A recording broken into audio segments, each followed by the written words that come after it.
All right, so we'll see how this goes. Try to check it out. I think it should be better now. So let me just check to be sure we're good. Thank you for power tapping here on TikTok.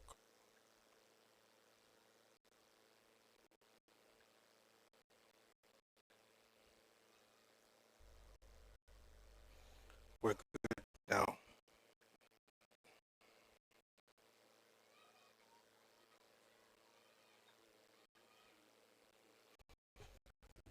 Okay, okay, it's good. So we're on YouTube and on Twitter at the moment.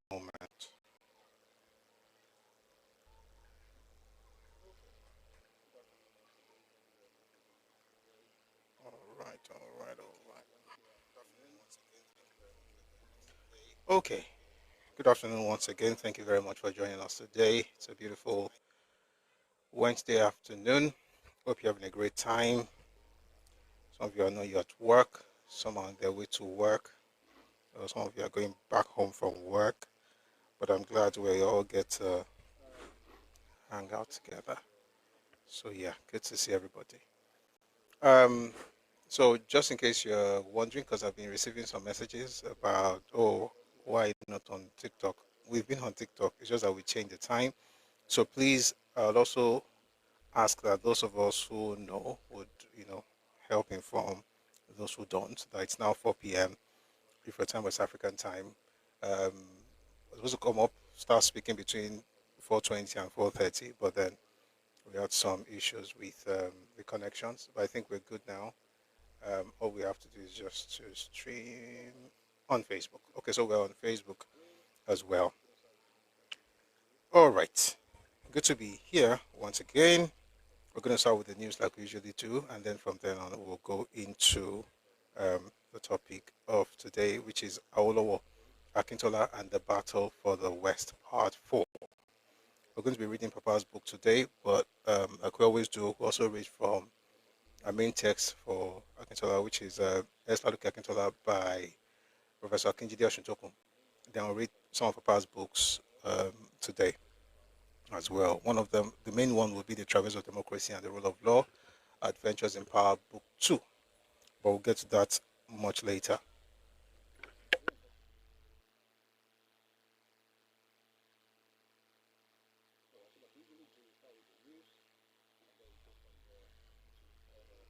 All right, so like we usually do, we start with the news and then we go from there into other things. So we're going to start with something from Lagos State. It's more like an announcement, but I also think it's something all of us should know about. This is from the Commissioner, Ministry of the Environment and Water Resources, Lagos State.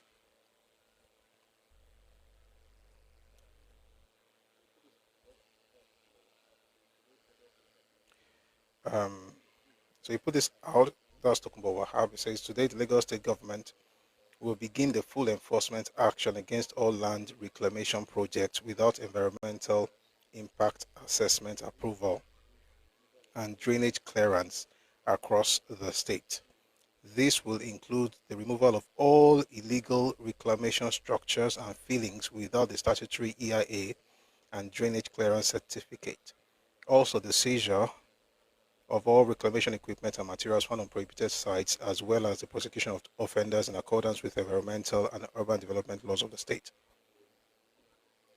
These actions are necessary to protect the environment and prevent flooding, as well as ensure public safety within the state. So that's going to start very soon. Um,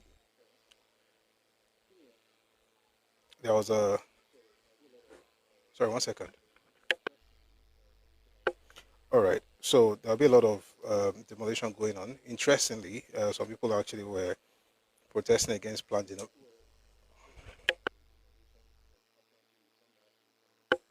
some people were protesting against the demolition, but apparently it's something that has to be done if we're going to have um, the Lagos of our dreams. All right, we're going to move away from that and move on to the Oni Ife. That's Oba Enitan Ogunwusi. he launched Ojaja AI Center, and he had this to say. So this is from the Yoruba Times. It says, Oni of Ife launches Ojaja AI Center, urging Nigerian youths to embrace technology and innovation. He emphasized the need to help young people discover their strength and potential through digital empowerment and skill development. Let's listen to Kabisi. We don't want everything to depend on government, but to support the initiative of the new government that is taking the economy. I'm aware this is in some other states too. Yes. What is the intention about this spread? That's our objective, because for me, as Oni of Ife, I have over 30 million Nigerian youths following different activities of what I do. This is my only way of making impact. So we are on stage 7 now. We will do 36 states in the next 5 years by the very special reason.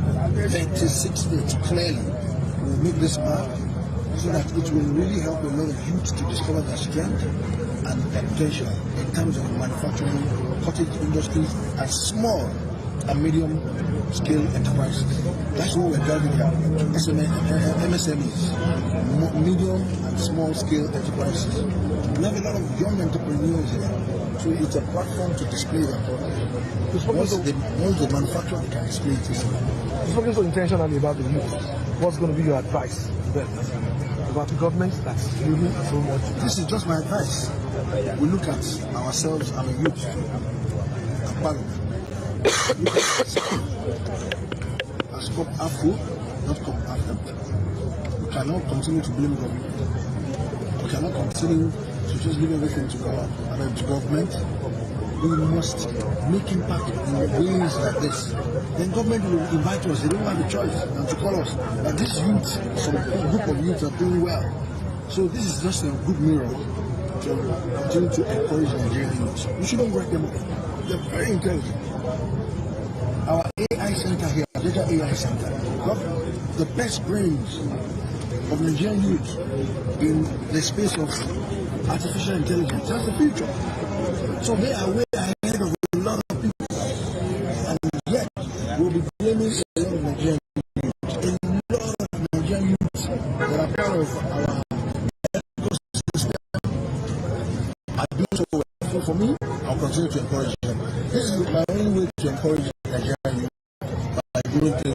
Thank you very much. I want to take this. All right, that's brilliant. It's so good to know that we have Ojaja the second, the Oni of Ile-Ife, actually creating centers like this. First, of course, across Yoruba land, and of course, I think he also plans to get into other states. This is very good, and it's something that we should support. All right, moving on from there, this is from the governor of Bayelsa State. His name is Governor Doye Diri. This after, you know what? No, I'm going to come back to this. I need to read something first from Lagos State before I go to Bayelsa. Let's do something in Lagos.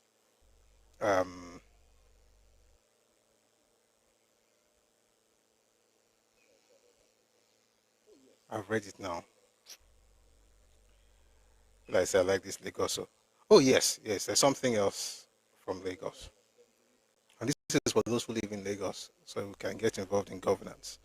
Lagos State House of Assembly Committee on Transportation holds a day public hearing on Lagos State Railway Corporation Bill 2025, a bill for a law to establish the. Oh, they had it already. It happened today actually, but let me just read it. A bill for a law to establish the Lagos State Railway Corporation to improve rail transportation system in Lagos State and for connected purposes. That actually happened today. So if you were not there, we're just going to read whatever comes out of that public hearing. All right. So essentially, they're looking forward to creating a new railway corporation apart from Lamata. So we'll wait to see how that goes, and I'll let you know as we make progress. So let's fly all the way to Bayelsa. This is actually good news, so I'm very excited about it. This is from the governor, Governor Doye Diri. It says, this afternoon, Yanagoa, I received the Chief Executive Officer of Innocent Vehicle Manufacturing Company, Chief Innocent Chukuma, who is in Bayelsa State, to establish a manufacturing plant. So the governor, of course, welcomed the the chairman of IVM, Innocent Vehicle Manufacturing Company, Chief Innocent Chukuma, and looking forward to a lot of things that will happen there. I hear that there's a plan for, I think, a gas company thereabout in that axis, so that would be really nice. We're looking forward to that, and I think it's also going to include CNG. For it says here, I'm particularly touched by his call for partnership in establishing a compressed natural gas CNG conversion station in our dear state. Our administration in the past 5 years has continued to build infrastructure to attract investors, including the ongoing gas turbines project, to ensure a steady supply of electricity. All right, so that's good news from Bayelsa, and something to be happy about. Moving from Bayelsa now, we go to Enugu State, where something interesting happened recently. I'm going to read from channels, and I'm going to listen to the governor of Enugu State himself, Governor Peter. But please, let's keep our tapping. Let's get the live on the FYP. If you're on TikTok, please click on the heart icon above me here to join the team. If you're already a member, just click on it and drop a gift, please. Drop a heart me. All these things help to get the live on the FYP. So please, let's do some gifting, right? If you're on YouTube, I'm glad you're here. Please, oh dear, 1 second.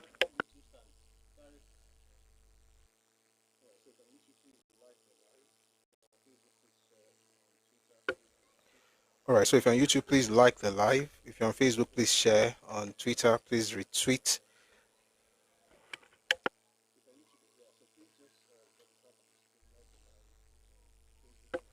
If you're on YouTube, yeah, so please just double tap on your screen, like the live. If you're on Facebook, please share the live. If you're on Twitter, please retweet so that we can have others also see the live stream. All right. Thank you very much for your support. Bumi Tayo on YouTube, good afternoon. Thank you very much for joining us. We have a number of likes on YouTube already, but we need to get them up. So please like the live.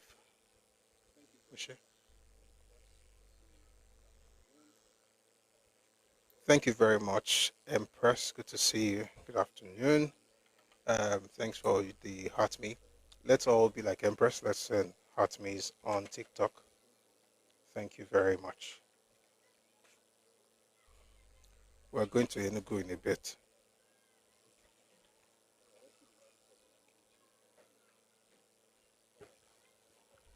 All right, let's keep the likes coming on YouTube. Thank you. All right. So this is from channelstv.com. Enugu Governor Peter Mba dumps PDP for APC. The governor defended his decision to switch camp, saying the move was necessitated to connect the southeastern states to the central government. Enugu State Governor Peter Mba has officially dumped the People's Democratic Party, PDP, for all... Excuse me. I'll take that again. Enugu State Governor Peter Mba has officially dumped the People's Democratic Party, PDP, for the All Progressives Congress, APC. He made the declaration during a statewide broadcast to the people of the state. The governor defended his decision to switch camp, saying the move was necessitated to connect the southeastern states to the central government. There comes always a time when everyone must make a bold choice to determine their destiny. Today, after a long reflection, we have made a decision to leave the People's Democratic Party and join the All Progressives Congress, Mba stated. The governor thanked the PDP for the support through the years, stressing that the shift is imperative to achieve his administration's goals. Let's take a listen to the governor, Governor Peter Mba of Enugu State. Take a listen, please. Our choices for that future to be ours. Today, in joining the All Progressives Congress, we're embracing a visionary partnership. I have found in His Excellency, President Bola Ahmed Tinubu, GCFR, not just a leader of our nation, but a partner in purpose, a man with the courage to look beyond today and make the tough choices that secure lasting prosperity for tomorrow. Together, we share a vision and a conviction that transformation must be bold and disruptive. That roads, railways, airlines must stretch out of the heart of the Southeast. Its security, its promise, its schools, its hospitals, its markets must be reinforced.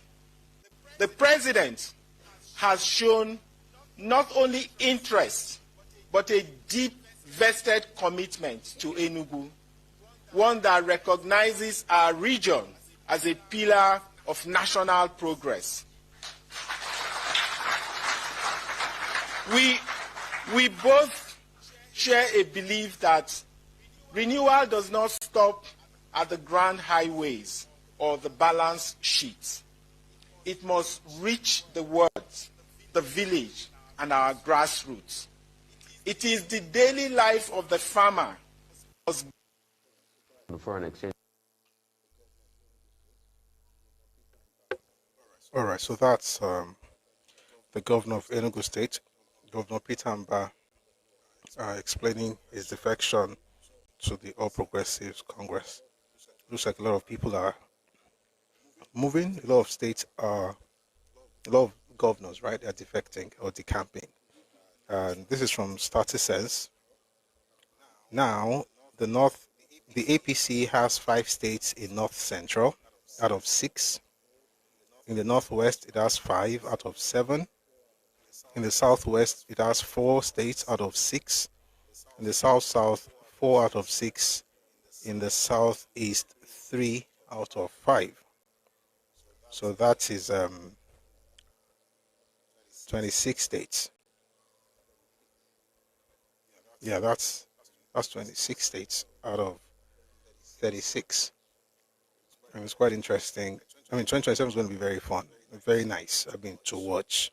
We'll see how that goes, because a lot of defections, I think, are still going to happen in the coming days. For instance, there's news that the governor of Taraba, find his name here,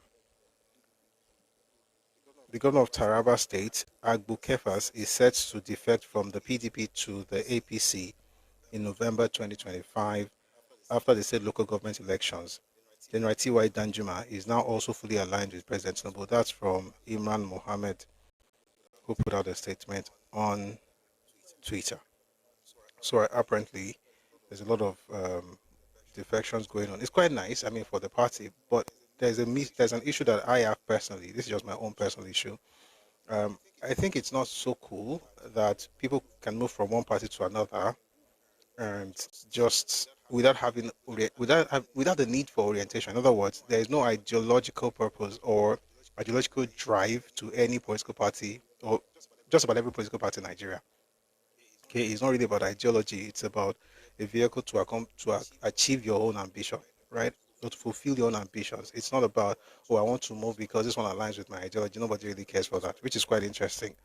And it's sad, to be honest, because then you can't really have, a serious, opposition, because opposing them on what basis? That's why I discovered that even the ones who are playing like their opposition party, sometimes they talk as if they're talking like primary school students. The point I'm trying to make is that I think we have to evolve, this political system where parties are actually built on ideology, not just being used as a tool to, getting into office. Let's move on from there. This is from the federal government. Mathematics no longer compulsory for art students. The federal government has approved a comprehensive reform of admission. The federal government has approved a comprehensive reform of admission entry requirements for all tertiary institutions in Nigeria, introducing a more flexible and inclusive framework aimed at expanding access to higher education. The development followed the approval of the national guidelines for entry requirements into tertiary institutions in Nigeria. According to a statement issued by Awolowo Folashade, Director of Press and Public Relations, Federal Ministry of Education, the statement explained that the new policy, championed by the Minister of Education, Dr. Maruf Tunji Alausa, seeks to democratize access to tertiary education and empower Nigerian youth in line with President Bola Tinubu's renewed hope agenda.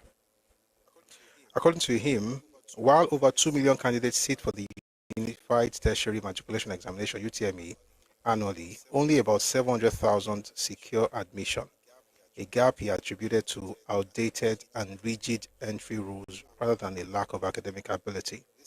This imbalance must give way to fairness and opportunity.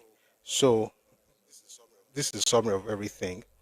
If you want to get into universities now, you need 5 credit passes in relevant subjects, including English language, in not more than 2 sittings.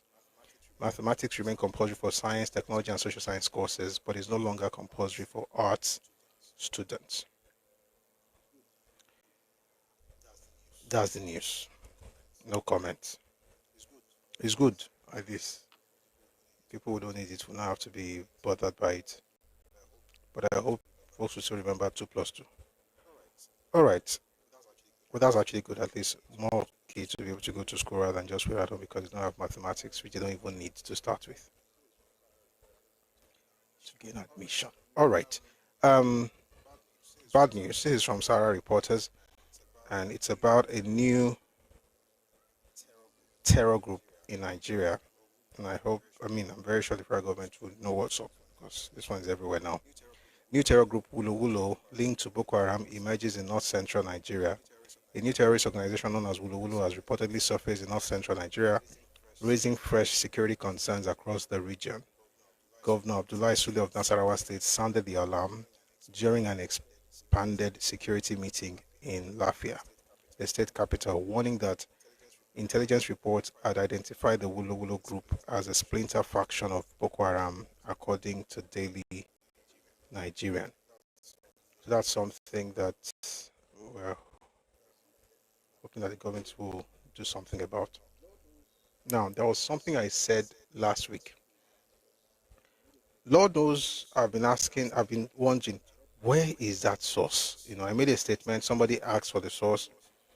I read one, but that was it was good. The response I gave was good, but it wasn't the response I wanted to give. So I've been looking for this particular source and I found it. So I said I will share it so that at least in case you were here that day when I talked about the fact that about 60% of Nigeria's imports are consumed in the southwest and mostly in Lagos. And someone says, where's the source? Then I read something from Nigerian Bureau of Statistics, but that's not really what I wanted to read. What I wanted to read was what the NPAMD, that's the Managing Director of Nigerian Ports Authority, what she said. This is actually from the cable. Speaking with editors, Usman said Lagos ports are congested because 60% of the products imported into the country I'll tell you that again. Speaking with editors in Lagos, Usman said Lagos ports are congested because 60% of the products imported into the country through them are consumed by residents of Lagos, including neighboring states of Ogun and Oyo. Quite a lot of cargo that come into the Lagos area are meant for the Lagos environment, Ogun State, the manufacturing hub, all those industries around, and also some that are going to the north. And I made that statement when we were having a conversation, and someone said that the reason there's something happening in the east, that there's no seaport. And of course, we talked about the fact that there is a seaport in One. There's another one at Port Harcourt. There's one in Calabar, and the One port is functional. It is working. They are making money, right? There's no way they are making money if that port is not working. It's working. Dangote used it recently. People use it to bring in things. Some people use it for fake drugs. Some people use it for guns and machetes, but some people use it for legitimate business. Anyway, the point is, I was making that point that the reason people actually ship things through the ports in Lagos is not because of federal character. Now, because they like Yoruba people more than they like other people, they like Lagos more than they like other people. It's because that's where the market is. It's about purchasing power, purchasing ability. And this is the Nigerian Port Authority Managing Director. This was the stuff I was looking for. Now that I found it, I hope we're getting it. It says that most of what gets into the country is consumed in Lagos State and then Ogun State and Oyo State, primarily. And it makes sense, apart from the fact that people, of course, consume things and wheat and all of that, and clothes and stuff. The manufacturing hub of Nigeria is between Ogun and Oyo State, and even in Lagos State as well. So bringing in those machineries, they will not take it to other parts of the country. Imagine how smart you would be to import what you're going to need in Oyo State or in Ogun State and import through Port Harcourt because you want to prove that you are one Nigeria. The reason a lot of people are importing through Lagos is not because they put a gun to their head and say you must import, you must use Lagos port. It's because that's where the market is. So in case people come around and say things like, oh, open the ports are open all over the country. It's just that people know who would buy what they're importing. I'm not saying you're not going to buy anything, but apparently when it comes to consumption, it's Southwest, and according to this report, it says some are also going to the north. So it's not about all this childish tears and sorrow, tears and blood. It's something serious. It's because people require those who can purchase what they're bringing in to buy. Therefore, they bring those things into the Western region because the Southwestern region is the region that can actually purchase. And this is not to say no other region purchases, but apparently data doesn't lie. Data don't lie then. So 60% of the products imported into the country through the ports are consumed by residents of Lagos, including neighboring states of Ogun and Oyo. That's why the ports in Lagos are busy. And that's why the ports in Ogun State, when it opens, right, will be busier than what you have in the South. Not because those ones are not good, but because of where people feel spare money by waiting that they bring in large quantities. All right, moving on from there. We have good news from the State House, from the government. And this is from Bayo Ononuga, who is the who is the Special Advisor, Information and Strategy to President Tinubu. It says Nigeria secures second major gas investment in 18 months with Shell's $2 billion offshore gas project.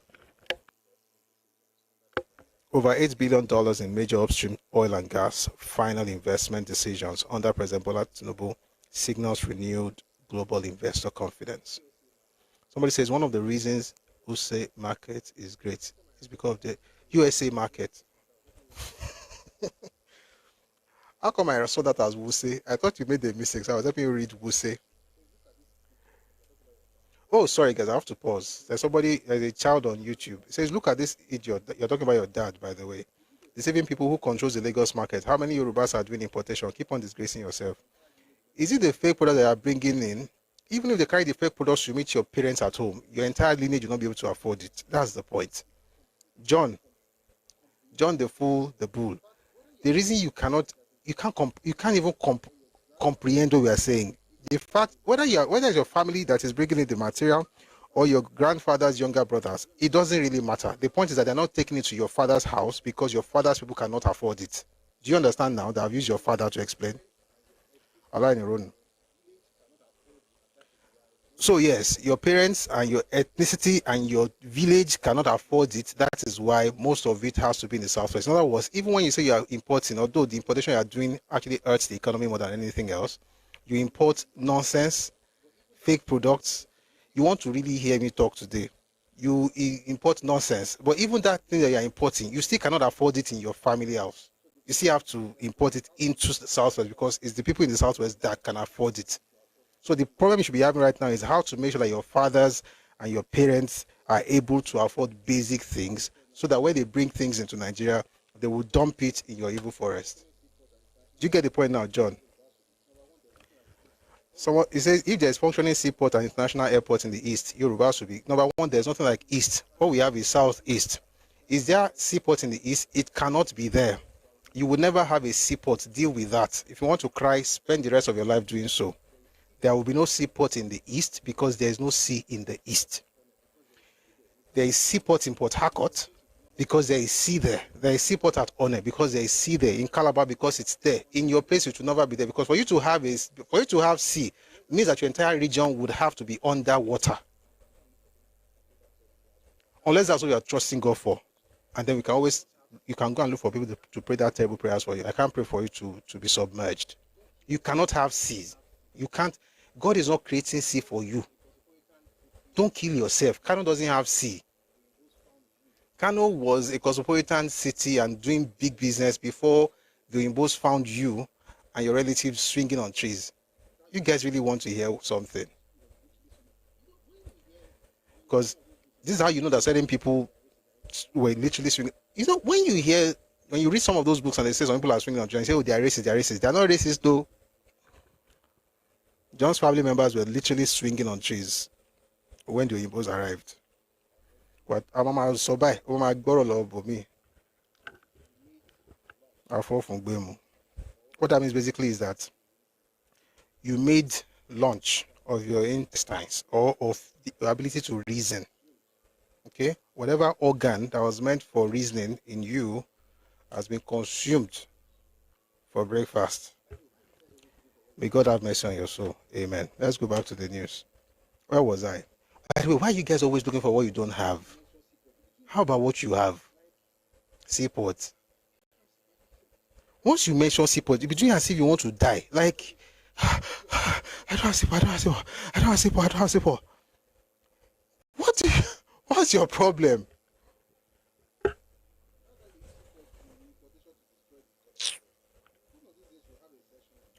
That's why they use seaport, the importation to destroy the economy itself.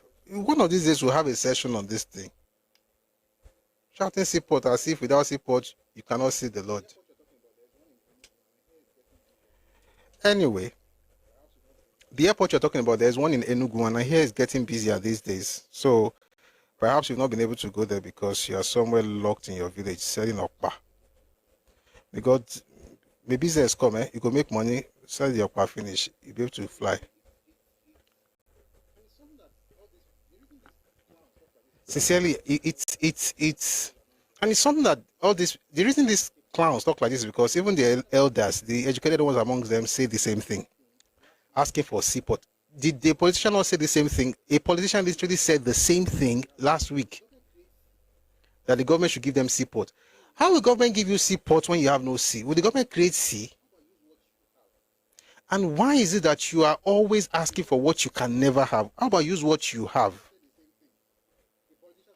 Everybody says the same thing. Yes, thank you, Ades. A pastor said the same thing. A politician said the same thing. You've seen lecturers, intellectuals say the same thing.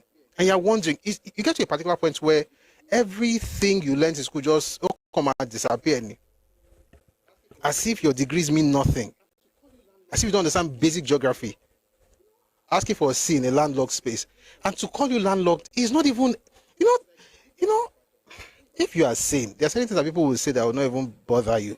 It's like, look at Ibadan. And I say Ibadan a lot because I grew up in Ibadan. Okay? Imagine you look at an Ibadan man and say, A or B, your city is landlocked, there is no sea in Ibadan. And you expect that one to be penny and Ibadan man. How you go pain Ibadan? How you go pain us when I say concern myself with partly Ibadan? How you go pain us? Or you go to if I say there is no sea. There's not supposed to be sea there. That's why there's no sea there. And when we need sea, we have. There's sea in. This is not even the news. So I also that I just found one second, please. I just found a source that I quoted, and I said I should share it too. Before this one, I got angry. That means that if you keep crying like this, you're going to wail to death, till death.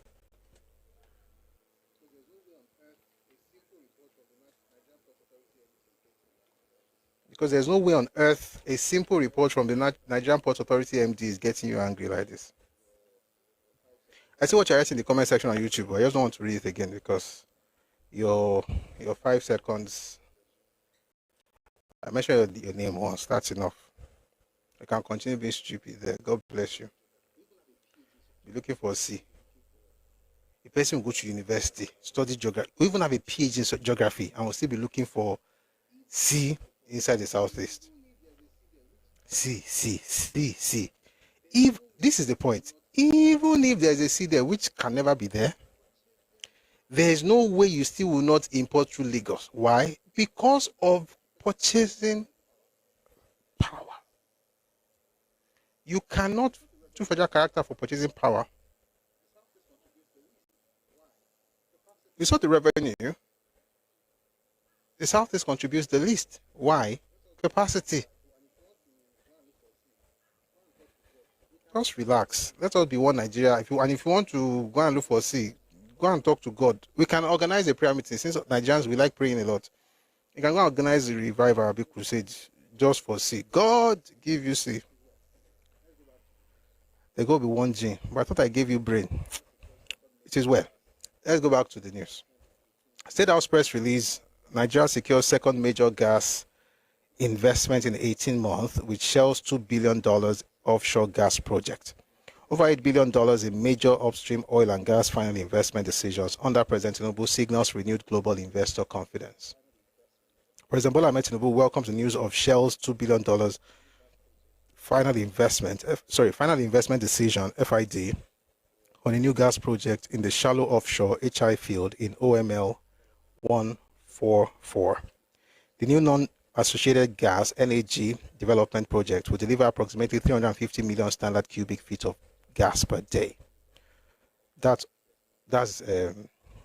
oil and gas jargon. The beautiful thing is that there's a company investing in Nigeria, and apparently there's investor confidence.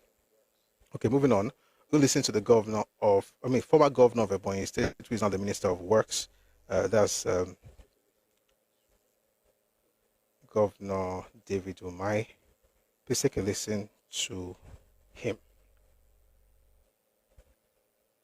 Because for some of us in APC to turn votes for APC, they were not fairly treated, and that's the truth. But right now, President Bola Ahmed Tinubu doesn't want to know where he came from. He's treating everybody very nice. They say, oh, we didn't get a lot of appointments.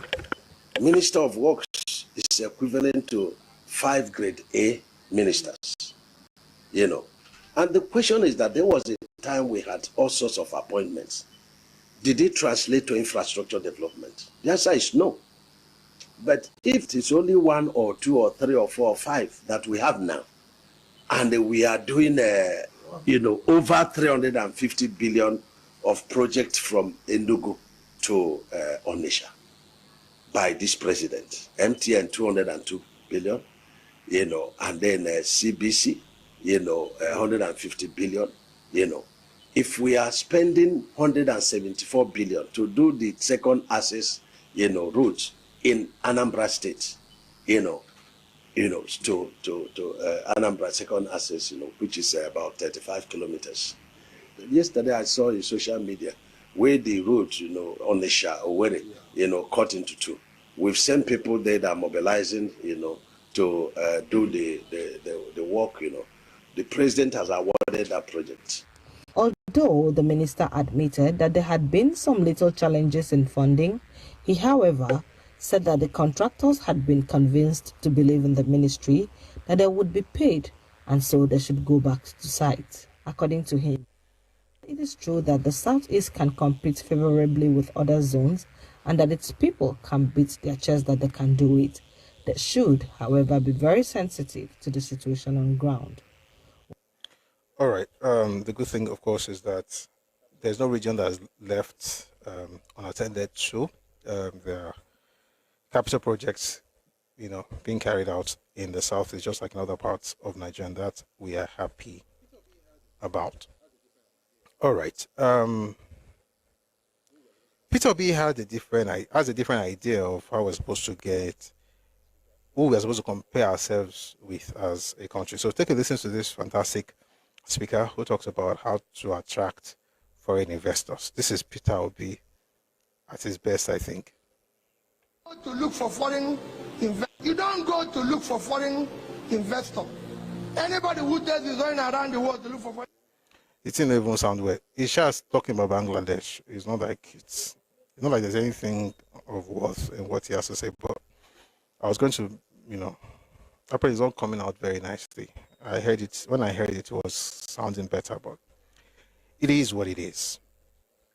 Anyway, let's move on to other news, and then we'll get ready for class. There's an announcement. We're going to make an announcement before we start the session.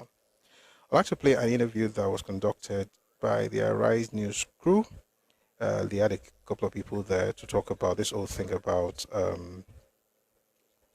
genocide or sorry, terrorism in Nigeria affecting just Christians. And there was a Republican mayor from the United States, from a city called Blanco in Texas. His name is Mike Arnold, himself, Reno Mokri, and another person.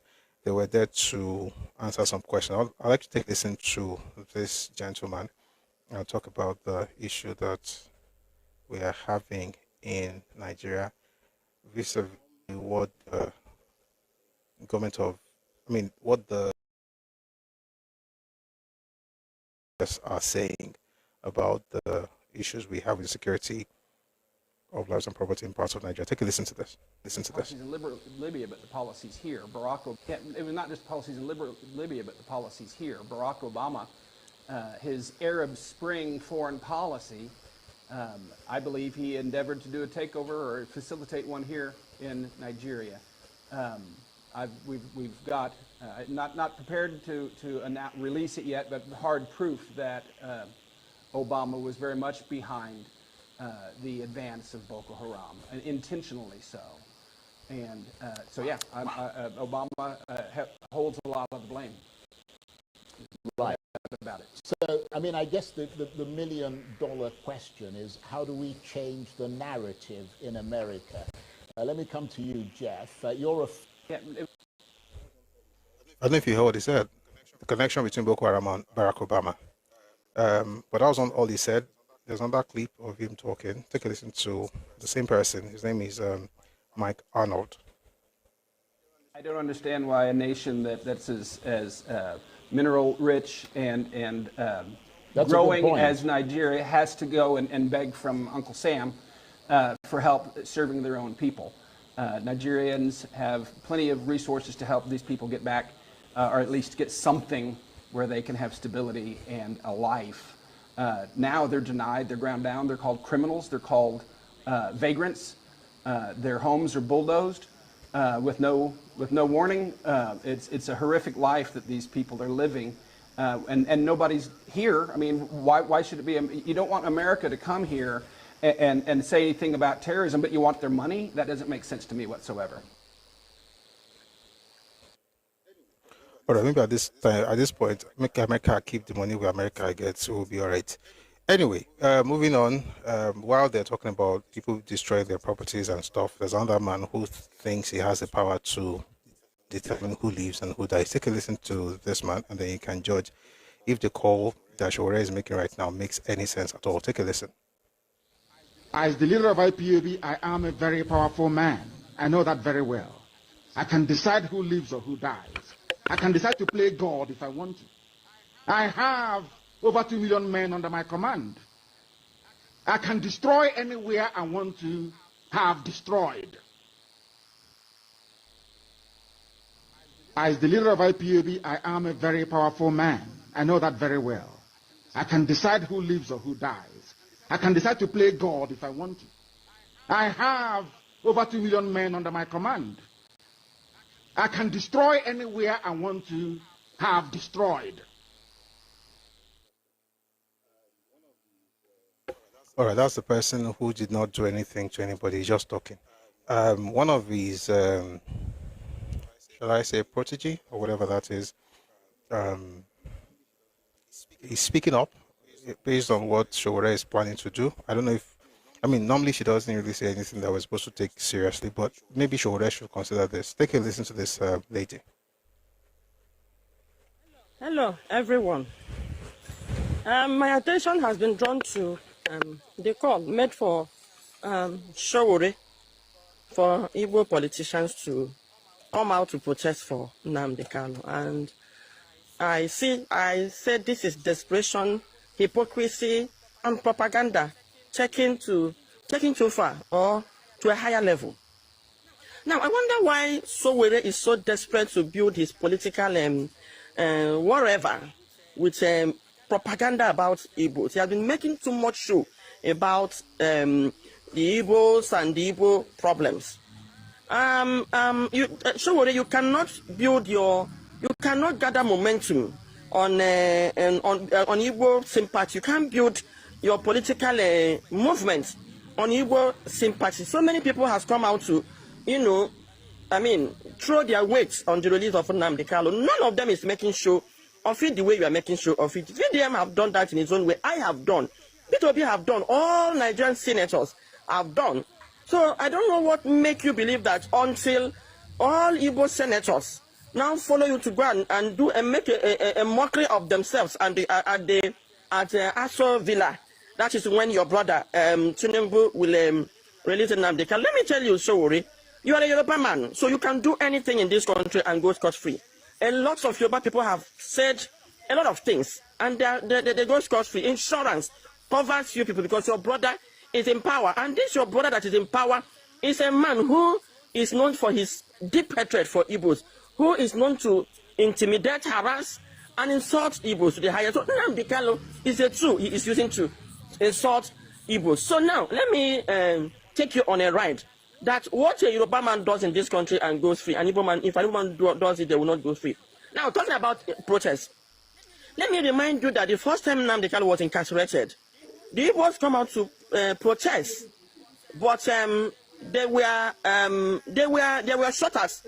Unarmed protesters were shot at by the military, by the Nigerian police, by the military, even to the point where our president granted an interview in Al Jazeera, standing, in fact, defending the shooting of innocent protesters. And then, moving forward, when Nnamdi Kanu was also abducted from Kenya, Igbos tried to protest even in their houses.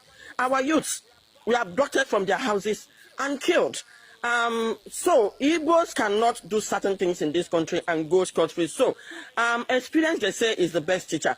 Our senators cannot come out or join you to go and protest for Nnamdi Kanu. You can see Senator, the House of Representatives, Agocha, who tried to present in the House. You can see what the Speaker of the House did to him. He was not even allowed to speak.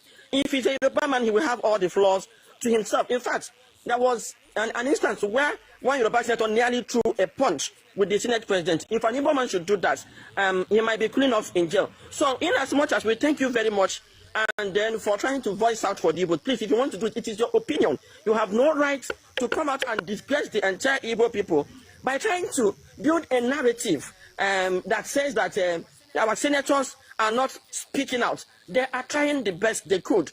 People like us are trying. I can assure you now, my business is under attack because of my outspokenness. So this is what we the Igbos face in this country. So please, one Hausa man came out to organize a protest. You should have joined him. I mean, add your voice to his own rather than coming out to disgrace us on top of the one your brothers have been doing. You can see the way trade fair, a property of the federal government that the state government has no business in. Then when they no notice, they broke it. So, and we cannot do anything about it. We can only cry, make noise, well, and keep quiet. So thanks, but no thanks, please. If you want to do anything with Igbos, we'll not have you come out and insult us and create a narrative as if our people don't talk. We are trying the best we can. Your brother, the president of this country, President Tinubu, has shown us that we are not part of this country. We are a conquered nation, and we hear him loud and clear. And we want you to come and join yours to it. Thank you very much.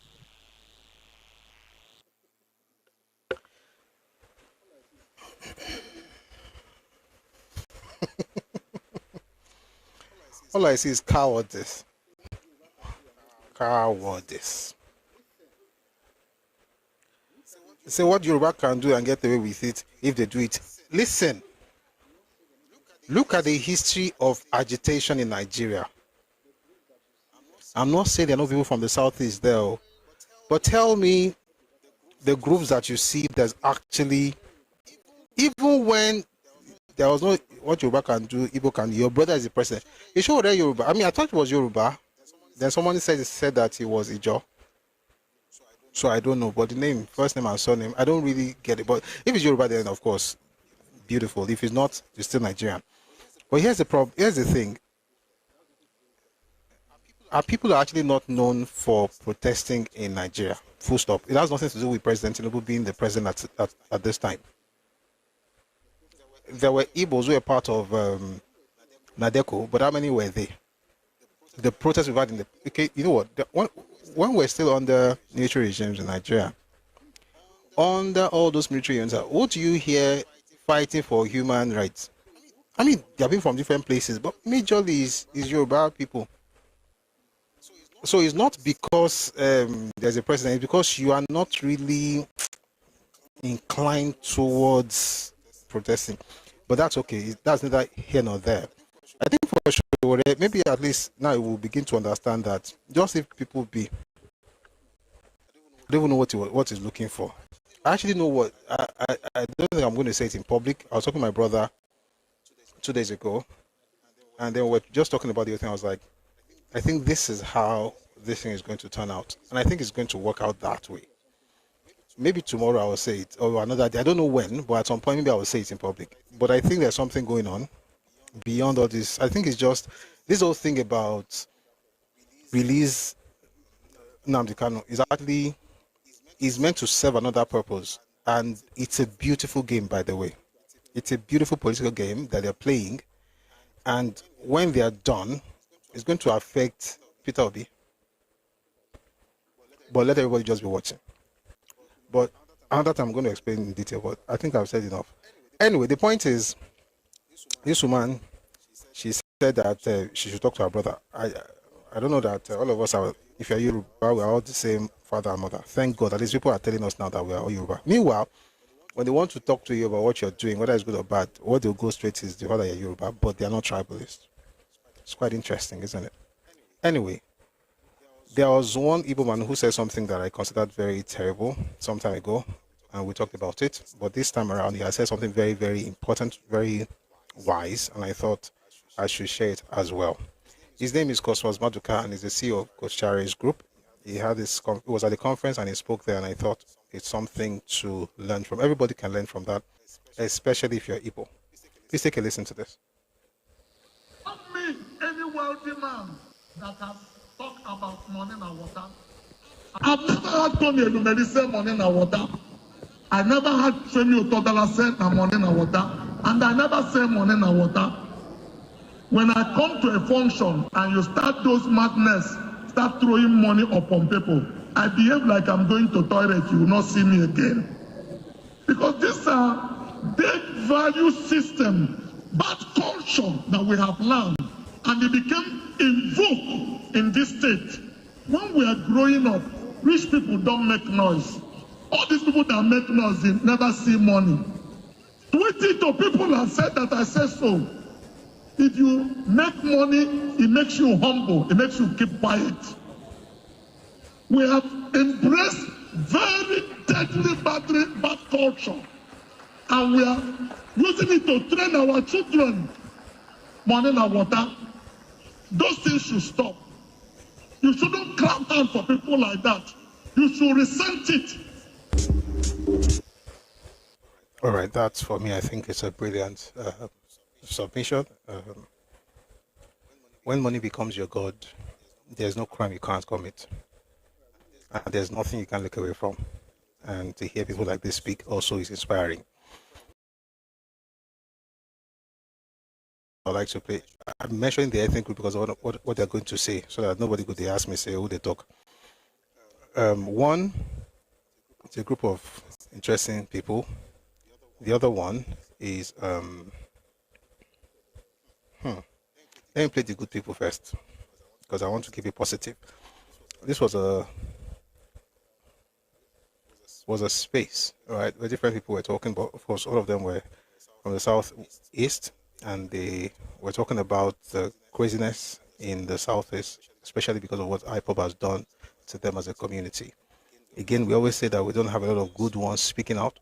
If we have some saying it, it's also good to amplify their voices. Please take a listen. Take a listen to this group, and I think what they're saying makes a lot of sense. All right.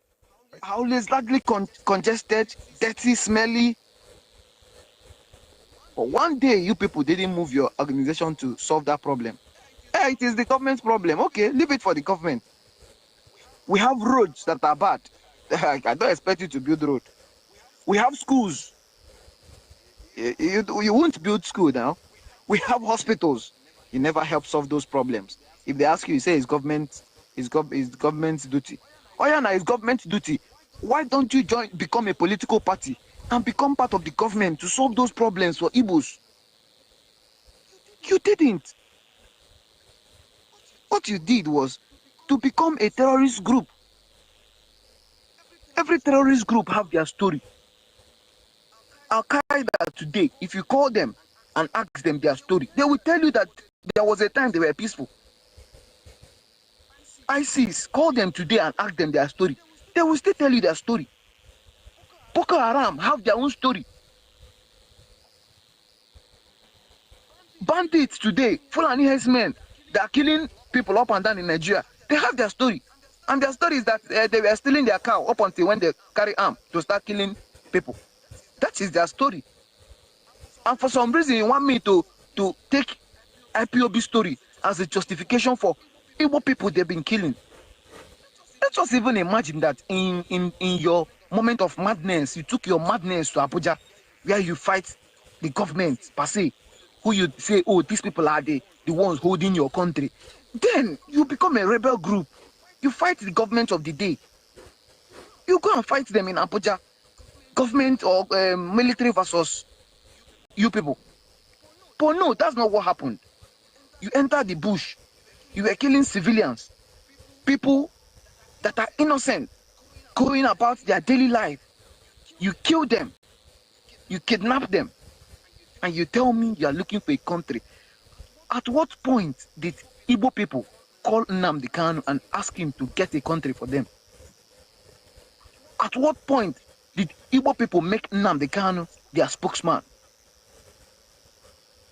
Who was the person that gave Nnamdi Kanu the authority to speak for the entirety of Igbo people? Nnamdi Kanu is from Abia State. If there was any state that have been unlucky from 1999 with governors, it was Nnamdi Kanu's Abia State. And in 2015, in 2019, he had all the opportunities to either support a candidate that will change Abia State or even become one himself. Oh, he didn't. He had the opportunity to metamorphose into a political party so that he can, with his own hands, go to the Abuja and play the politics and get. You people say, oh, you want a referendum, which is not in the constitution. And you don't want to become a political party to put that referendum in the constitution. Like, mockery in this country. You have reduced our stock in this country. I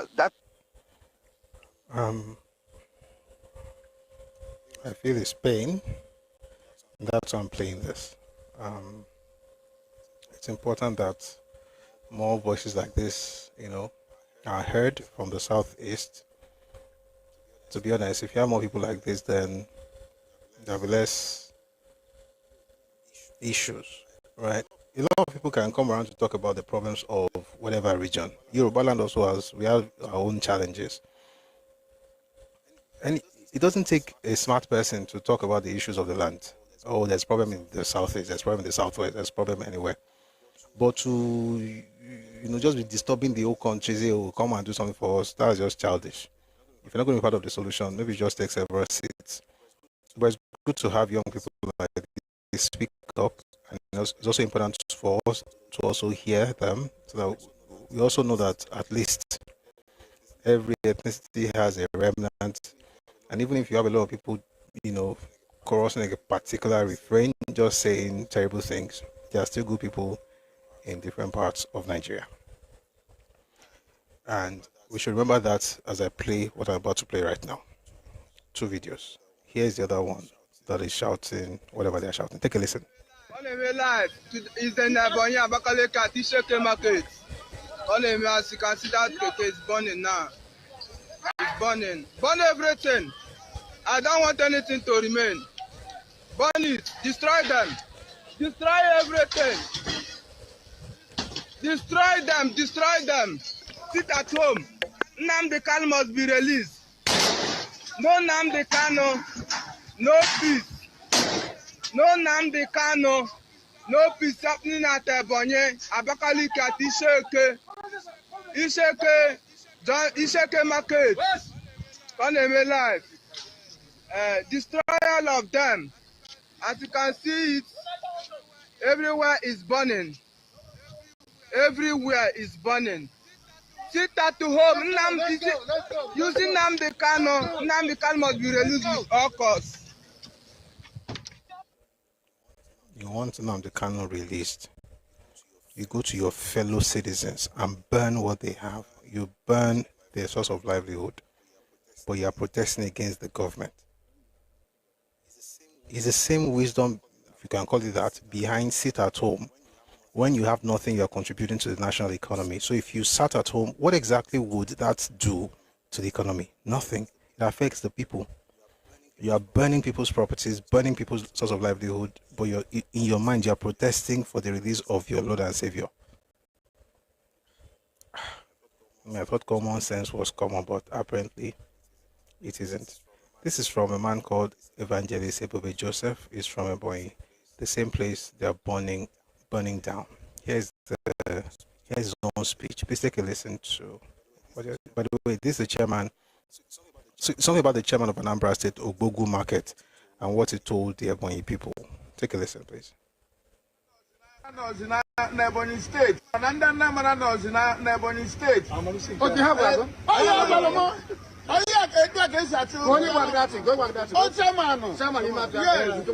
Yes.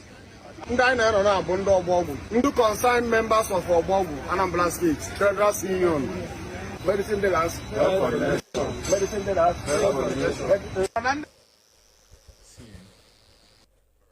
All right, so in case you didn't hear that evil, essentially what the chairman of Anambra State of Ogbogu Market said to the Wawa people is for them to go back to their state. One guy said something similar on Twitter, talking to Igbo people. Peter people was everywhere moaning and wailing, and his other people, everybody was criticizing the person.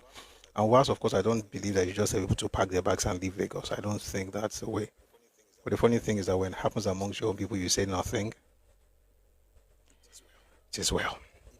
The hypocrisy is crazy. If you allow them to gaslight you, now your photo. If you're on TikTok, please power tap. We're on 55.9k likes. Thank you very much for our number alert. Let's try and get this thing going. Thank you. Let's end this section or this segment with this news from Benmore Bruce. He has a lot to say. He says he has known the president since 1998. He says he knows the man's mind, his courage and his conviction. He's not driven by applause, he's driven by results. And today I can boldly say to you that he's on the right track. He said a lot of things, and then he ended everything by saying that today he is joining the All Progressives Congress, not for politics, but for progress. Because I believe that Bola Tinubu's leadership, guided by courage and intellect, will deliver the Nigeria we have all dreamed of. Mark my words, in the full term of 8 years, Nigeria will witness phenomenal growth. I choose to stand with that vision. I choose to stand with reform. I choose to stand with the future. That's Senator Ben More Bruce. I mean, it's Nigeria. You can move anywhere you like. I just think that there has to be something in this whole thing that we're doing called politics in Nigeria, where you can't just easily move from one party to another. Not because you don't have freedom of association, but because you can't join certain places because of ideology. And we're going to get into some of those things today as we discuss Awolowo, like politics based on ideology. That's what we need. But then it's good that people are also seeing the light. You can not so much about APC, but about what's happening in PDP. It's a sad thing. PDP was not structured in any way to be the opposition party. And it's a shame because there could have been anything. Even if you lost something, lost power, at least still, be there. But apparently, from there are moving into APC. He says even ideology can change. Your ideology or the party ideology. And how often does it change? If it changes very often, then it's not ideology at all. That was not ideology. Right? It's like looking at UPN in 1979 or AG in 1959. It's definitely different from what MPN was offering. There has to be something fundamentally different about the party. See what NCNC wanted unitarism. AG wanted federalism. And then that one thing will determine so many things. All right? The kind of bills that you push, the kinds of alliances you create. But in Nigeria right now, I don't think ideology should change very easily. Ideology can change, but I don't think ideology should change very easily. Nigerian politicians, I don't think anybody has any ideology, to be honest. I believe in the president, by the way. Personally, I think he's doing a fantastic job. I don't know so much about the party because I don't even know what makes it different from another party. That's me. I don't know. But the president, I see what he's doing, and I am happy he's doing it. And I hope that, we get the results, coming in as soon as possible. But that's all for the news. We're going to go to the topic of today's conversation. But before we do that, let's do housekeeping. Thank you very much, Sinclair, on YouTube. I just read some of the comments, and then we'll get into class. If you're joining us for the first time, thank you very much for being here. We usually have the sessions every day, 4 p.m. if you're time West African time. And we'll start with the news, and then we get to class. So we have two segments. There's the news, and then there's class, where we read books and have conversations. But in fact, before I do that, okay, let me read the comments, and then I'm going to make the announcement. There's an announcement I'd like to share with everyone. Okay, so let's just go back a little on YouTube. It says, I feel like Showore is angry that Yorubas didn't massively vote for him in the past elections. This is from Tokwenua. Hence the reason he's playing this card. Just a guess, though. Thank you.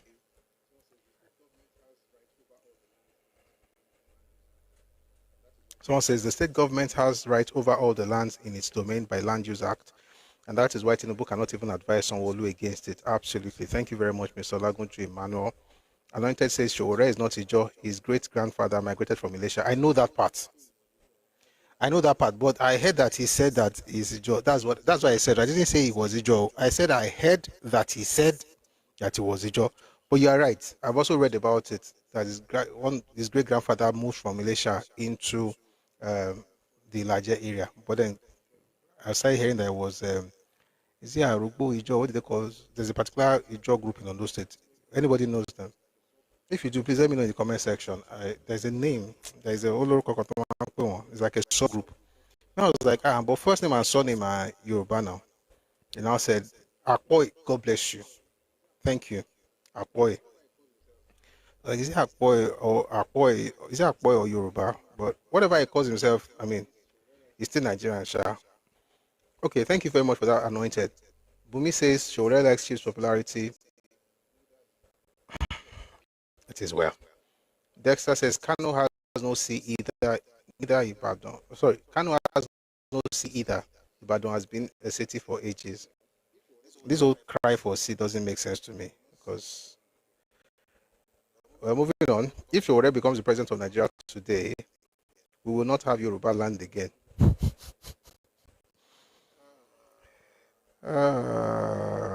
So people cannot become. If that's what people want to become, then it's not going to happen. What else? Tokpeno says, kudos to him for sounding logical and assertive. Nice one, brother. Sinclair. Edogele. What's Edogele? What language is that? I don't know what it is, but thank you. Sandra Hill says the ideology is power. I guess so. The ideology is power. That's what we have right now in Nigeria, which is quite sad, to be honest. Anyway, let's end this segment with good news before we go to the announcement that I want to make. This has to do with the ministry. I'll just talk to you what's happening. I think we read about it. We read the news last week. The Nigerian Immigration Service will now be operating a central passport personalization system to be printing in Nigeria. And kudos to the Minister of Interior, Dr. Olubunmi Ojo. This is actually quite nice, and it's something to celebrate. Now to the announcement forms. So we can push the form to Friday, but the point is to start next Friday. It's going to be a game show. People will have next Friday. It's going to be a game show. People will have the opportunity to answer questions. There will be 4 different rounds. Each round has prize money. Then you get to the final round. You answer the question in the final round could actually your earnings. So Someone said, what does the symbol represent? Symbol game show itself and the ideas behind it. Now, small going to explain, but yeah, it's essentially the name of the game show in another language, so to speak. All right, so the idea basically is we'll be able to play the game. It's based on Nigerian and Yoruba history, politics, and culture. So we can learn Nigerian history in an interactive way. We can also learn from those who will be participating. There'll be cash prizes. So once we start, we're going to have people winning different prizes. So if a lot of you have been reading a lot of books, please, this would be a very good opportunity to share what you have learned so far. We'll be asking questions about Nigerian history, pre-colonial history, colonial history, Yoruba history, things I'm sure you're going to really, really like. So everything we've been talking about here, that would be a very good opportunity for us to begin to get it out in a way that's more interactive. And I know we're already interactive, but even better, all right? That different people from different places will be able to see what we're doing. Now, here's the kicker. Normally, if you're going to have shows like this, you're supposed to go to the studio. Think of Who Wants to Be a Millionaire, okay? So for Who Wants to Be a Millionaire, you go to the studios, and then you have to travel down and all of that. Well, for this one, you're not going to have to travel. It will be hosted on Telegram, okay? It will be hosted on Telegram, which means that wherever you're in the world, all you have to do is just have 1,000 followers, or somebody who you know who has 1,000 followers. You come online and you participate. Of course, you're going to show your face and all of that. So we're going to put it out, and I've said it before, that this is not just TikTok. It's just like what we're doing right now. We're creating podcasts and content from this live stream that we do on a daily basis. So that one as well. The reason it's not at the center is actually because of TikTok. It's not because it's not at the center. So what I'm going to do is I'm going to put this on the Telegram channel, so you'll be able to get what you get it the exact way you want it. How about that? That part. So don't worry. Even now, if you take a picture of it now, you have texts, disturbing you. So I'll put it in the Telegram channel. You'll be able to just, download it. And then there's some other things I'm going to put out there. For instance, the news, the flyers about our daily shows. We have a new flyer out. We'll put that out as well. So please just once I'm done with the announcement, I'm going to put it on Telegram. So yeah, I was saying also that anybody can contest. You can contest from anywhere in the world. You don't have to be in a studio. You could just be anywhere in the world and participate. We'll be doing it every Friday. Okay, so Mondays and Wednesdays we have our sessions. Tuesdays and Thursdays we have shorter sessions where we listen to some of the recordings, and then Fridays will be dedicated to the games. And then once we stream it on YouTube and TikTok, as we're doing right now, we'll then have the content out on the YouTube channel. So there's a channel now on YouTube, Redomi Republic. Please follow that, subscribe to that channel, please, because we want to dedicate Busiori's works on YouTube to the lectures, like we've been doing, and podcasts and stuff. And then Redomi Republic will be for the game show. So please, you find the link in the Telegram channel, Redomi Global. Excuse me. There's Redomi Global on Telegram. Please go there. Subscribe to Redomi Republic. There's a link to Redomi Republic YouTube channel there. So please do that. By Friday, I think we can put out the form. The form is not something complex, just something for us to know, who is interested and what's going to be coming up. Also, we're going to need a lot of sponsors. So if you like to, whether you want to give towards it, or maybe you have an organization or a business or whatever that you'd like to push, please reach out. Let's talk about it. So at this point, what we're about to do right now, we can talk business. We can have any kind of adverts, right? We're trying to make it a proper show, and that way all of us are learning while having fun. So that's going to start on Friday, 24th October, and from then on it will be every Friday evening. We would have 2, 3, 4 sessions depending on how many people we have. So it's one person comes up, the format will look different. You come up and then we have the sessions. There will be questions. Before that day, I'll tell you maybe we even have we'll test run it or something. we'll have it like a rehearsal. We could make the 24th like a rehearsal, so we'll just play around with it. But or maybe we'll have one show that like one person just rehearse and then we'll go deep into it. But the idea basically is there are 4 rounds. There are different questions, different rounds. You start from beginner level. The questions cover Nigerian history, Yoruba history, politics, culture, and things like that. And then once we're done with that, we'll go to another round until you get to the final round where you get to double your money. Or if you get it wrong, you can lose some of the money. We'll get deeper into the format much later. So that there's a new show coming up. It's going to be hosted on TikTok just like we'll host it in the studio. So it's not like we're having a TikTok show. We're using TikTok as a recording. So just like we're streaming right now. So you can see it on YouTube and TikTok. But then it will now be, to be edited and it will go out as the game show. Radio Me Republic. Once again, I want you to see the logo. All right, so that's the game. It's a place where the idea basically is that we're going to be sharing the truth. Enough of propaganda. We're tired of the lies. It's time to actually get to the history of what really happened. And you can be sure once we are providing the answers, we'll also, provide references so people can check the things out. And this way, it's also going to be very easy to reach more people with the true history of Nigeria and also the Yoruba people. Thank you very much. Having said that, I will now send it to, let me do it now so that I don't forget. So if you're on Telegram, please check Radio Me Global. What I'm about to do right now, I want to send some of those things on Radio Me Global, so you'll be able to access them.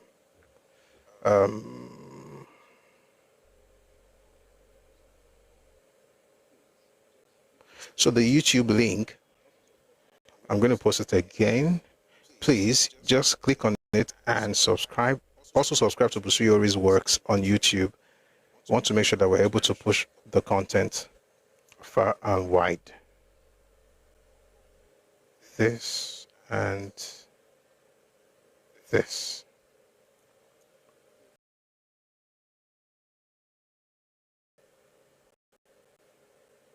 Chetiri.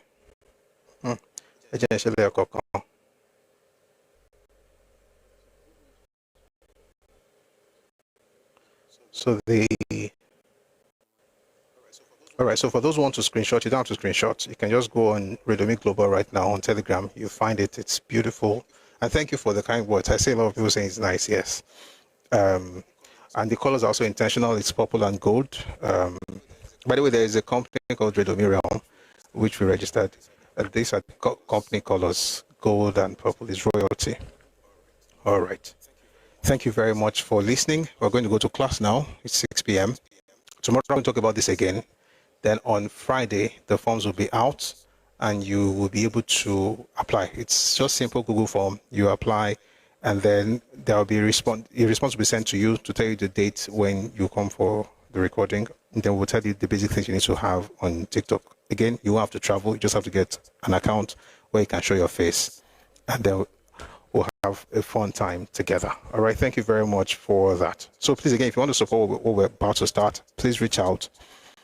There'll be cash prizes. That means that people will be collecting money. Okay. So that means that we'll need a lot of, supporters and sponsors. And I look forward to having you be part of the project. Thank you very, very much.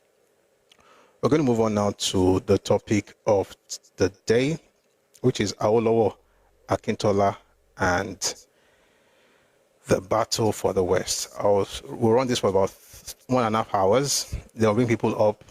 By the way, if you're just joining us, we've changed the time. So normally we start 1. Now we're starting 4. Okay. First one, it's supposed to be first 1.5 hours, but somehow they always drag this thing to 6 o'clock. But here we are. Let's go to class now. Once we're done, we'll bring people up maybe around 7:30, and then we'll run that till about 7:50. And then we'll call it a day with our anthems. By the way, I'm looking for the version of our anthem that doesn't have any problem with copyrights, because I would like to be playing the anthems like we usually do on TikTok. I want people on YouTube to also have the anthems. It's really, it evokes kind of lovely feeling. So while I'm trying to find what I'm looking for, please power tap on TikTok. Thank you. Deji, you are just joining. Please check the Telegram account.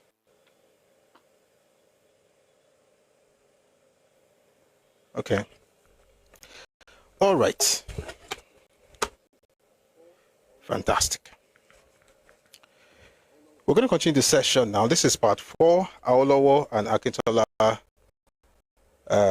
Awolowo, Akintola, and the battle for the West. We're joined on Facebook by fantastic people, on Twitter and on YouTube. Thank you very much for being here, and also, of course, our folks here on TikTok. Now we've been having conversations about these two great men, but we've also been reading books to explain, in order to understand the events of the past. Now, we've heard a lot about Awolowo and Akintola. I remember we started by saying that the reason we didn't go straight to talking about Awolowo did this to Akintola, Akintola did this to Awolowo, because we were trying not to fall into the trap that was, it was literally a whole dog by certain people to ensure that there is enmity in the minds of the followers of one against the other person. But that's not what we need. We need to actually understand, what good we can see in both. But at the same time, once we establish that, we can then go on to say, okay, these are the things that they did that are not too correct. And when we started reading this book by Professor Akintola, and here he painted Akintola as a great man, and he is a great man, but he also said some things that made us to now go read Papa's book, The Adventures in Power, The Traverse of Democracy and the Rule of Law. That's Adventures in Power, Book 2.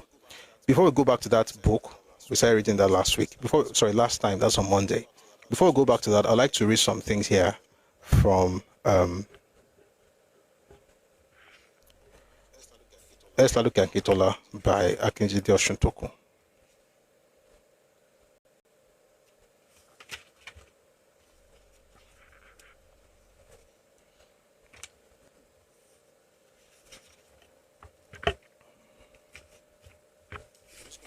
I'm just going to read some of the things we talked about, and then we'll go back to that one.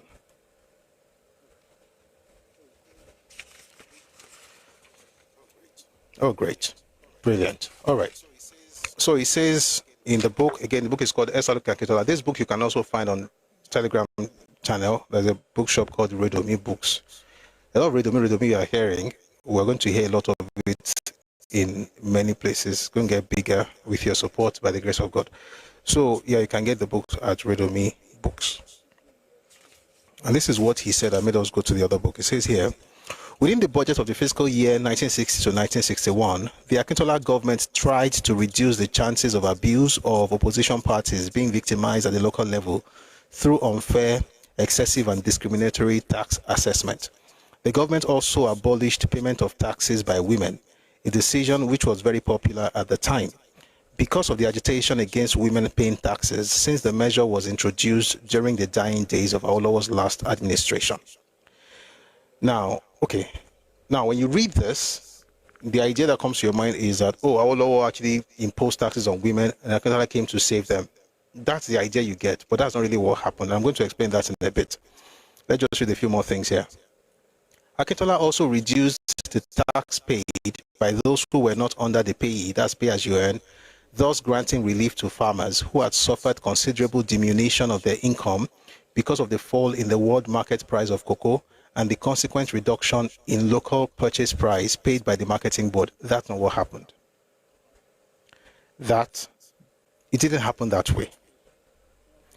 How do I know? We hear it very soon. During his first administration, Akintola's government had also been forced to ask local government authorities to assume more of the educational subsidy paid by the regional government towards secondary education. This was quickly passed down to the parents and guardians of students with consequent hardship, but the tax relief seems to have sweetened this series of bitter pills. Now, I said something last time. I'm going to repeat it. You see, it's good to walk in the middle of the road, right? No extremes. So there are extremes of people saying things like, Akintola is a bad person, or Daleni, Awolowo, shaking if Awolowo, and so on and so forth. There's nothing you can get out of him. We don't like him. That's an extreme. The other extreme is he did everything perfectly. You people are just looking at him like that. This he did, this is that. It's also another extreme. Everything the gentleman said here is without context, and it's not as he made it seem. Excuse me. It's not as he made it seem. Now, does this remove the fact that Akintola did anything good? Of course it did. By the way, let me read that before I start reading that stuff, because once I get into Papa's book, I'm not coming out of it today, at least for this session. But I need to mention some of the good things that Akintola did before we go into that, so that we're able to have that balance in our minds. But before we read what Akintola did, let's first read what he got as Premier. Okay? I'm going to read from the same book before we then go back to Papa. The fact that some aspects of the budget called for tightening of the people's belt meant that the economy of Western Nigeria was not as buoyant as it had appeared to be when Awolowo was still head of government. This is a lie. I'm not even missing words. This is a lie. You know why? Because Akintola used the opposite of this to try to get Awolowo's buy-in and the buy-in of the Minister of Finance at the time in order to remove taxes, saying that the economy was buoyant, that the account was good, and that the regional government, Western regional government, could afford to have people not pay taxes, particularly the women, because we have a lot of money already. So this gentleman saying this right now is a contradiction to what Akintola himself was reported to have said. But let's go on. At the time, Chief Akintola took over the government, and practically up to the declaration of the state of emergency in 1962, all ministers, let me go back just a bit. As one commentator later put it, at the time Chief Akintola took over the government and practically up to the declaration of the state of emergency in 1962, all ministers of the Western Nigeria government except Chief Akintola were ministers holding the same portfolio under Chief Awolowo. In effect, Chief Akintola during his 2-year term as Premier only headed a carry-on government, the members of which had been committed to specific projects initiated by Awolowo. Before Chief Awolowo left Western Nigeria as Premier, he had spent more than £30 million in contracts on road and water projects awarded to Niger Soil Construction Company and Western Nigeria Water Resources Limited, two firms jointly owned by the Israeli firm of Solebone.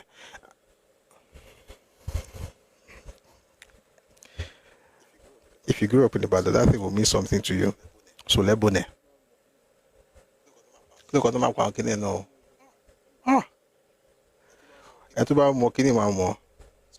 So Chimeze say, how do you know what happened when you cannot speak the truth?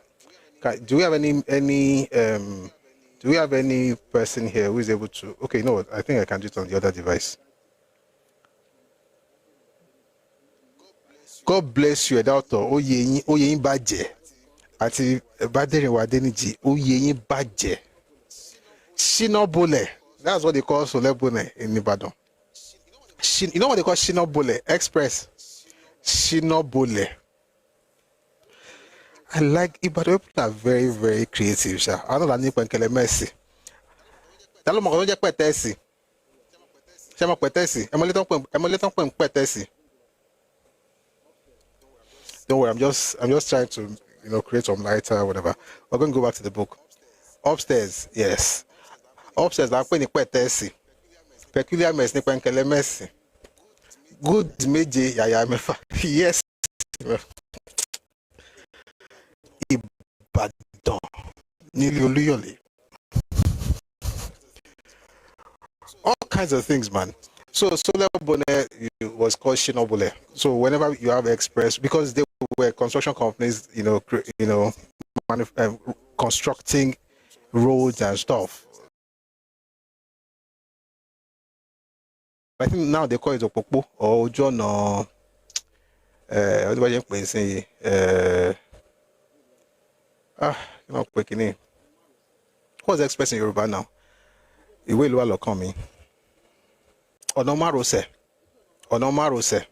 ojú ọ̀nà márosẹ̀ Ìbàdàn sí ìpínlẹ̀ ojú ọ̀nà márosẹ̀ Ìbàdàn sí Èkó àbí tó bá pé LTV ní ojú ọ̀nà márosẹ̀ Èkó sí Ìbàdàn márosẹ̀ má dúró márosẹ̀ if you are going to cross that express don't márosẹ̀ you got to move very fast má dúró márosẹ̀ Our people are brilliant. We have words for everything, by the way. You give us computer, we have a word for it. We give us internet, we have a word for it. Internet is ayélujára. Computer is ẹ̀rọ-ayárabíàṣá. Oh yeah, let's go back to politics. Madromaro said, no stopping, no waiting. Thank you for that one. That's a good angle. All right. Someone says, we call it Shinobole in Ekiti too. Anointed. Oh, really? It was Ekiti people that lived in Badon that came to tell you that. They now came to tell you in your ears. You now began to say it. Ajoka de Joko. All right. Michael Oracle says, battery is Eki. Yes. I think it's a new word that was created recently. The Yoruba word for battery is Eki. Or Eki Agbara.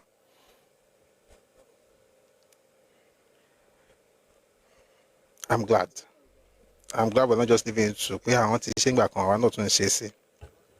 Someone said Western Region slogan really accepts in Lagos. It was in Lagos as well. There are parts of Lagos that were built by the same Western Region. Ilupeju Industrial Estate. Some parts of Ikeja. Lagos Airport Hotel. Many of the developments in what we call Lagos State now was actually part of Western Region. There are 5 divisions in Lagos. 4 of them were in Western Region. Only 1 was not part of Western Region, and that's Lagos Island. There's Ikorodu, there's Badagry, there's Ikeja, Lagos Island, and Ekpe, and only Lagos Island was not part of the Western Region at the time. So, and even that Lagos Island was part of Western Region between 51 and 54. Right, it was in 54 that it was now removed, and one of these is we're talking about. I know I say it a lot, but I've not said it in a bit. The idea of Lagos. The Lagos we're even fighting over at the time is not even the Lagos we're talking about today. Now we're talking about Lagos State. That was created in 67. The Lagos that Wachuku was talking about in 50 was Island at Egbegbe. Even the capital that we share, Lagos, the capital of Nigeria. Excuse me. Lagos, the capital of Nigeria. Lagos, the capital of Nigeria. Past Jibowu, Yaba. So it's important that we remember these things. But much of what we now call Lagos State today used to be part of Western Nigeria, and also called development because of Western region. And that's why when they built Premier Hotel in Ibadan and Lafayette Hotel at Akpata, they built Lagos Airport Hotel at Ikeja. More spread Guinean as in Western region. There's still Wema border state in parts of Ikeja. Ojodu. Yes. Ogudu. All right, let's get back into this. All of this to say that we have Shinobole in Nigeria. Well, even the Anthony Solebone, anyway, let's get back into this. Before Chief Awolowo left Western Nigeria as Premier, he had spent more than £30 million in contracts on road and water projects awarded to Niger Soil Construction Company and Western Nigerian Water Resources Limited, 2 firms jointly owned by the Israeli firm of Solebone and the Western Region Development Corporation. In other words, the companies were owned by the government and the Israeli company Solebone. 2 firms jointly owned by the Israeli firm of Solebone and the Western Region Development Corporation, which had lent the 2 firms $2 million in the case of Niger Soil and £1 million to Western Nigeria Water Resources, apparently as mobilization fees to allow the companies to perform. It was these 2 companies that handled the construction of hospitals, roads, and the Liberty Stadium in Ibadan. Chief Awolowo's administration was also responsible for the purchase at considerable cost through the Western Nigeria Development Corporation of the firms of GL Gazer, Ikeja Arms Hotel, later named Airport Hotel that I mentioned earlier, and Arab Brothers Motors Limited. This was not a wise investment. Again, this man, for him, I don't think I would ever did anything nice, but it's okay. We already explained that. We'll just continue to the read. This was not a wise investment since both GL Gazer and Arab Brothers were in the same kind of distributive trade.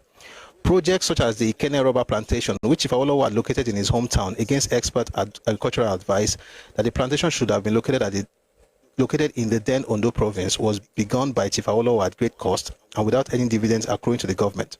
Many of these investments were good, others constituted financial risk, but there can be no doubt that the people of the region benefited from government expenditure during the Awolowo regime. Nevertheless, what is important is that his successor was left... One second, please.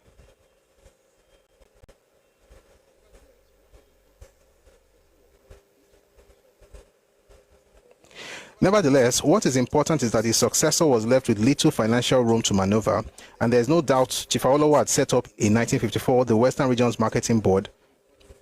Excuse me. Take that again.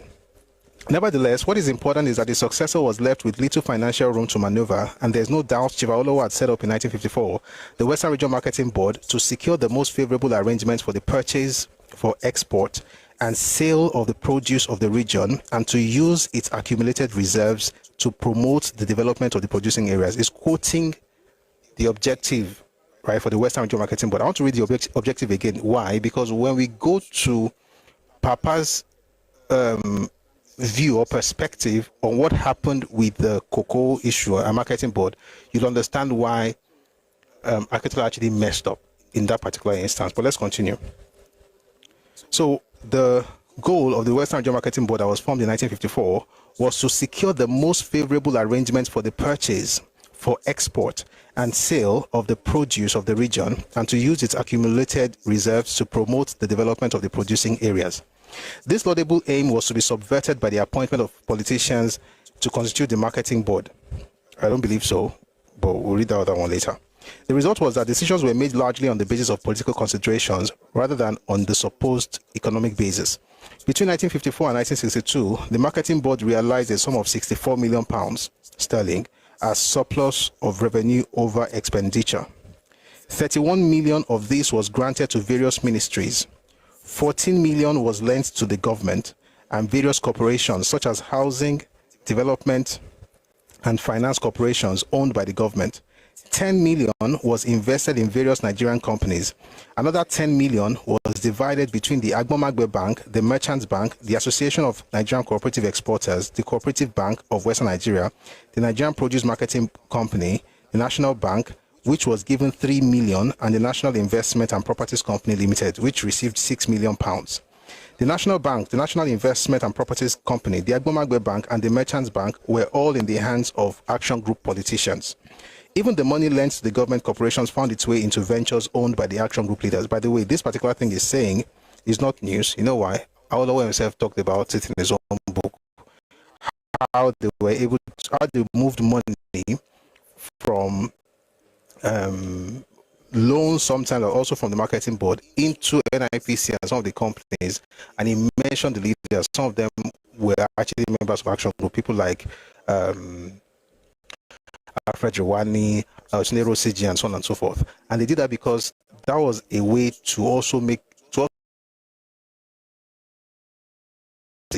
because all of this was happening in the region, but we have to also ask, how do the parties operate? And that's why when you read the book by Dele Ogun, A Fatherless People, the British knew at the time that the people, the government had to make money somehow in order to be able to run the company. I think it was Abdurrahman was here the other day, and I'm actually very happy the way he talked about what happened in the north. The northern region would find a way to add some money on the contract so that they could use the one way like the profit or whatever you want to call it, or the commission, to take care of party needs, right?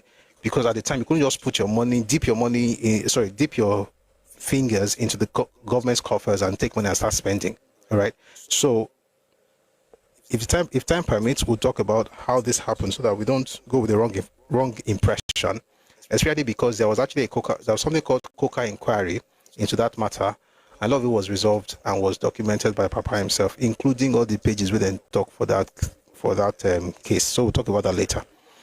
The National Bank served as Action Group Bank, lending generously to the party, individuals connected with the party, and also to the Amalgamated Press, which published Action Group newspapers and which was partly owned by Chief Awolowo. Chief Awolowo created in 1959 the Western Region Development Corporation with the aim that the corporation would spearhead agricultural and industrial development of the region. It was headed by Alfred Rwani, who was also a director of the NPC and political secretary to Chief Awolowo. The WRDC by 1962 had acquired a financial interest in 15 companies and held over 50% of the shares in the following companies. Are you ready? Nigerian Plastics Company Limited, Nido Gas Limited, the Nigerian Plastics Company Sales Limited, Niger Soil Construction Company Limited, and the Nigerian Water Resources Development Company Limited. The Development Corporation also undertook agricultural projects worth millions. It owned the Araromi Rubber Estate, which cost £1.5 million, and the Remo Rubber Estate in Nkene, Awolowo's village, which cost the corporation £1 million to develop. The corporation also acquired palm oil plantations at Akpoje at a cost of £509,000, and at Irele, Ewoimi, and Iguben, more plantations were set up at a cost of £630,000. Cocoa projects at Odo and Ibokun cost £546,000. Cashew plantations at Erua and Iwo cost the corporation £170,000. A coffee plantation was established at Owo at the cost of £170,000. The corporation between 1954 and 1962, cashew plantation, coffee plantation.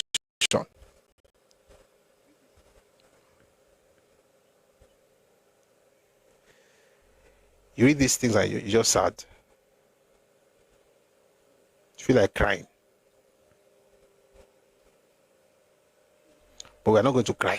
But we should let it challenge us so we can do better. Because this is, place this one beside the politicians we have today. It is well.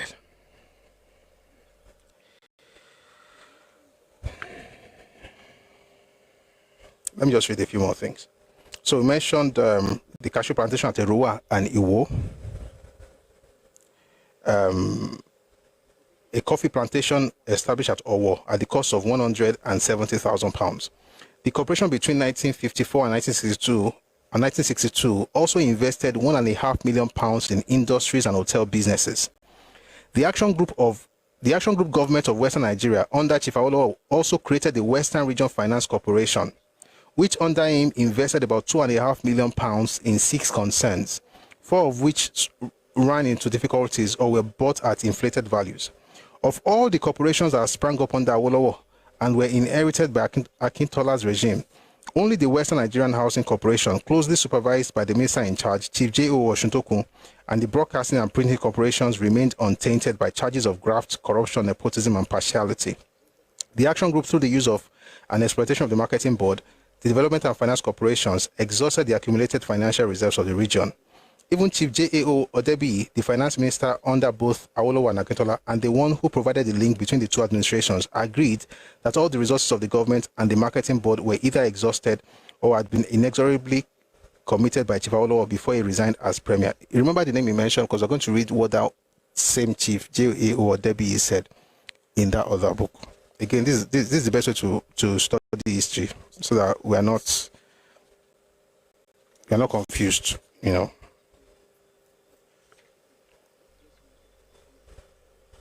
What he said that Chief J.O. Here's the crazy part. What he just mentioned that J.O. Odebi said was actually published in Daily Press February 12, 1963. When did Awolowo leave office? 1959. That's 4 years after. Well, we'll read what that one said in the, as they happen later. All right, where were we?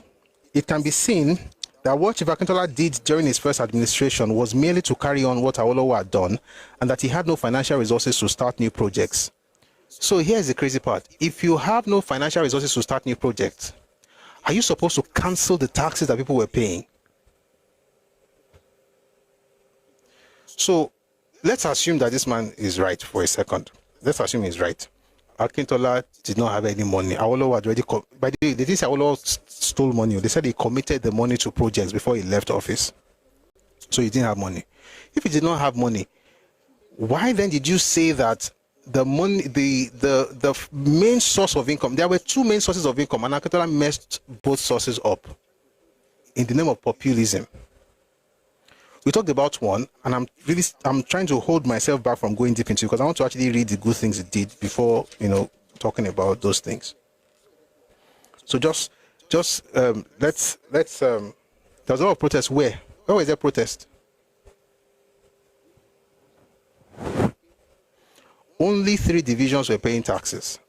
Women across, By the way, again, context matters. You have to be very careful. Protest against what and when? Timeline also matters. The protest against taxes happened in 1954 and in 55 because free education started in 55, and for them to be able to do it, the government had to make the people pay £10 capitation tax. It was the £10 capitation that got people riled up, and NCNC used the advantage to get people to vote against the AG in the federal elections of 1954. That was when tax issue happened. Much later, Awolowo came up with the idea that women should begin to pay taxes. But guess what? He didn't even do it across board. It was limited only to 3 divisions: Ijebu, Remo, and Egba. Akintola comes along. This man is saying that he doesn't have money. He didn't have money. Okay, so if he didn't have money, how come you told the women in Egba, Ijebu, and Remo not to pay taxes anymore? The other way was cocoa. How come you reduced or you increased the money that farmers were collecting? And you said there's no money, but you are telling the women, the people who are paying taxes, not to pay taxes anymore.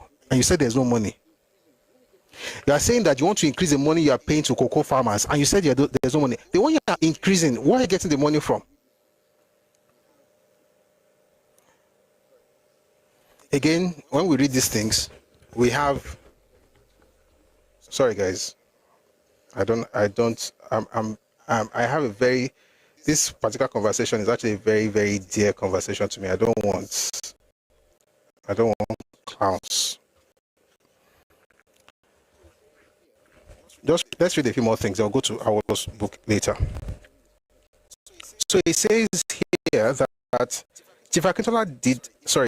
It can be seen that what Chief Akintola did during his first administration was merely to carry on what Awolowo had done, and that he had no financial resources. That's a lie. To start new projects except the University of Ife, with which he was intimately connected and which today has grown to be one of the best universities in Africa. In other words, anything that this man did, he will quickly say that is the best in Africa. But if it has to do with Awolowo, he has finished spending all the money. Again, it's a lie. And we understand why. It's because of the connection that the author himself has with Akintola, which I think is not fair because he can be objective. I think he tried, to be honest. He tried. He just that, it is well.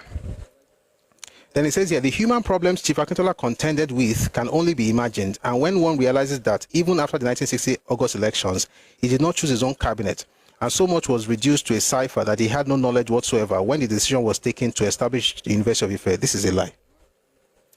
You know why? This same book, let me see if I can find that page. This same book, the man told us that the major reason for establishing University of Ife was that the British. One second, please.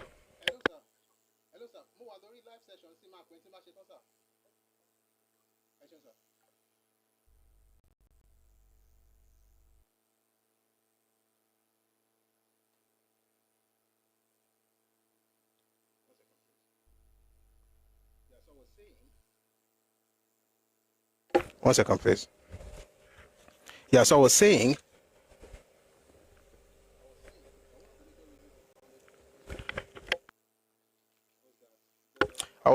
that one of the major reasons they founded University of Ife was that the British government, the colonial government, they were planning to do something interesting with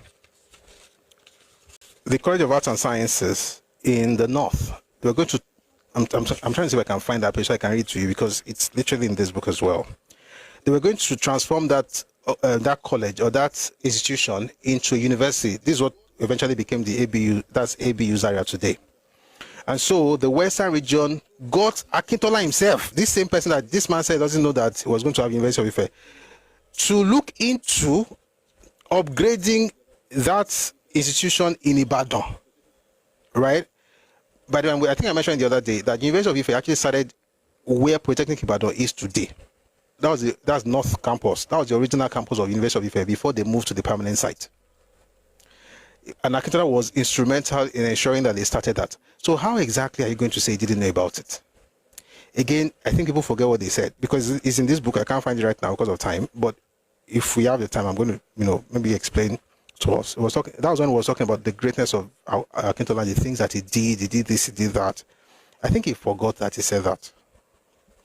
I think he forgot, So there's no way you're saying he didn't know about University of Ife when he was literally, one of those who helped upgrade the institution to university and was part of the whole thing when it started in Ibadan. Anyway, I'll read a few more things here so I can go to the main book for today's session. So it says the human problems Chief Akintola contended with. By the way, somebody asked earlier, just remembered the title of the book. The book is called Akintola, His Life and Times by Akinjide Osuntokun. It's a very good book. I know I'm stopping to explain some things, but that's not to say that the book is not good. It's a good book. It's just that when it came to these versus that, the man picked a side, and that didn't help. But let's go on. The human problems Chief Akintola contended with can only be imagined when one realizes that even after 1960 August elections, he did not choose his own cabinet, and so much was he reduced to a cipher that he had no knowledge whatsoever when the decision was taken to establish the University of Ife. He was just instructed to take a booth in the Western House after a delegation which he had no knowledge had gone around the world and had submitted a report to the leader of the party. That could have happened, but I think two things could be right, because he also said it in this book that he was one of the people.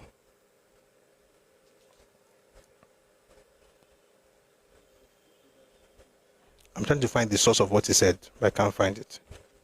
Some says both leaders didn't disclose hidden issues that caused the dispute. No, they did. Awolowo did. Maybe you have not read the book. Read Adventures in Power Book 2. Awolowo mentioned what happened. Let's not say both did not do it when we have not read what they have written. It's not fair. Akintola did not. Didn't publish. I've not seen anything that he published on that matter, but Awo did. But we're going to read some of those things later today. I want to read the things that Akintola actually did, because once we get into that book, we won't be able to come back to this one today. Give me a second. Let me find that. I think it's also important. By the way, University of Ife was built by him, because that was his tenure, and the same thing for Cocoa House. It was started before him, of course, but he was able to complete it in 65. By the way, Cocoa House is now 60 years, yes. All right.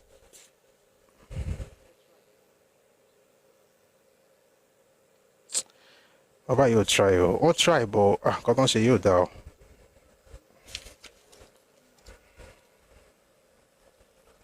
So he talked about taxes. He talks about what he did. Talked about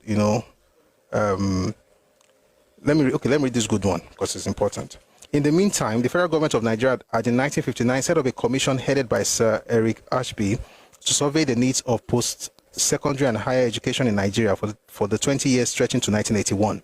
Even though the commission did not recommend another university in Western Nigeria, Chief Akintola's government, prodded by Chief Awolowo and Young Turks in the Action Group, enacted on the 8th of June 1961 the law providing for the establishment of a provisional council for the University of Ife, and on June 26, 1961, the government formally inaugurated the Provisional Council of the University of Ife under the distinguished legal luminary and indefatigable Chief F.R.A. Williams.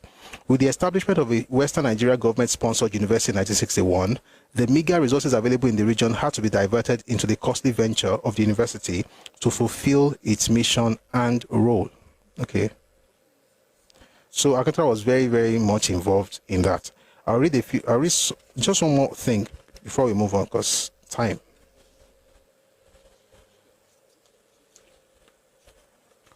Olushola says, why are you taking what Awolowo says? I think at this point, I think you're just taking the piss. You're just taking the piss. Just rest, I beg.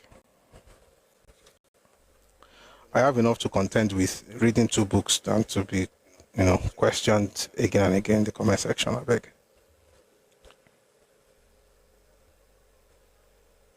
Where was I? Okay. Let's read something more from here. Chief Akintola tried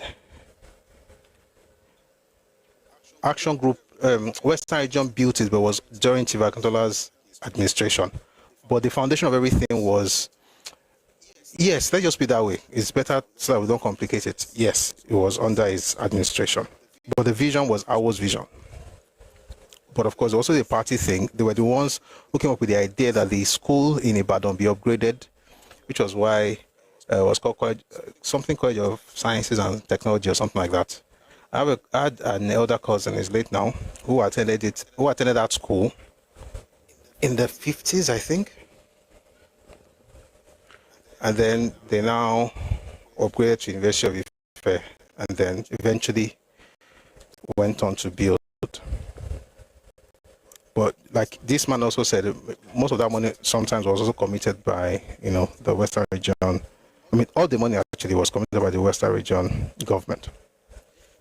He says that Chief Akintola tried during his first administration to reorganize the farmers of the region. The Nigerian Farmers Union, having become almost moribund since the death of his Secretary General, Akintola Ale, in April 1954.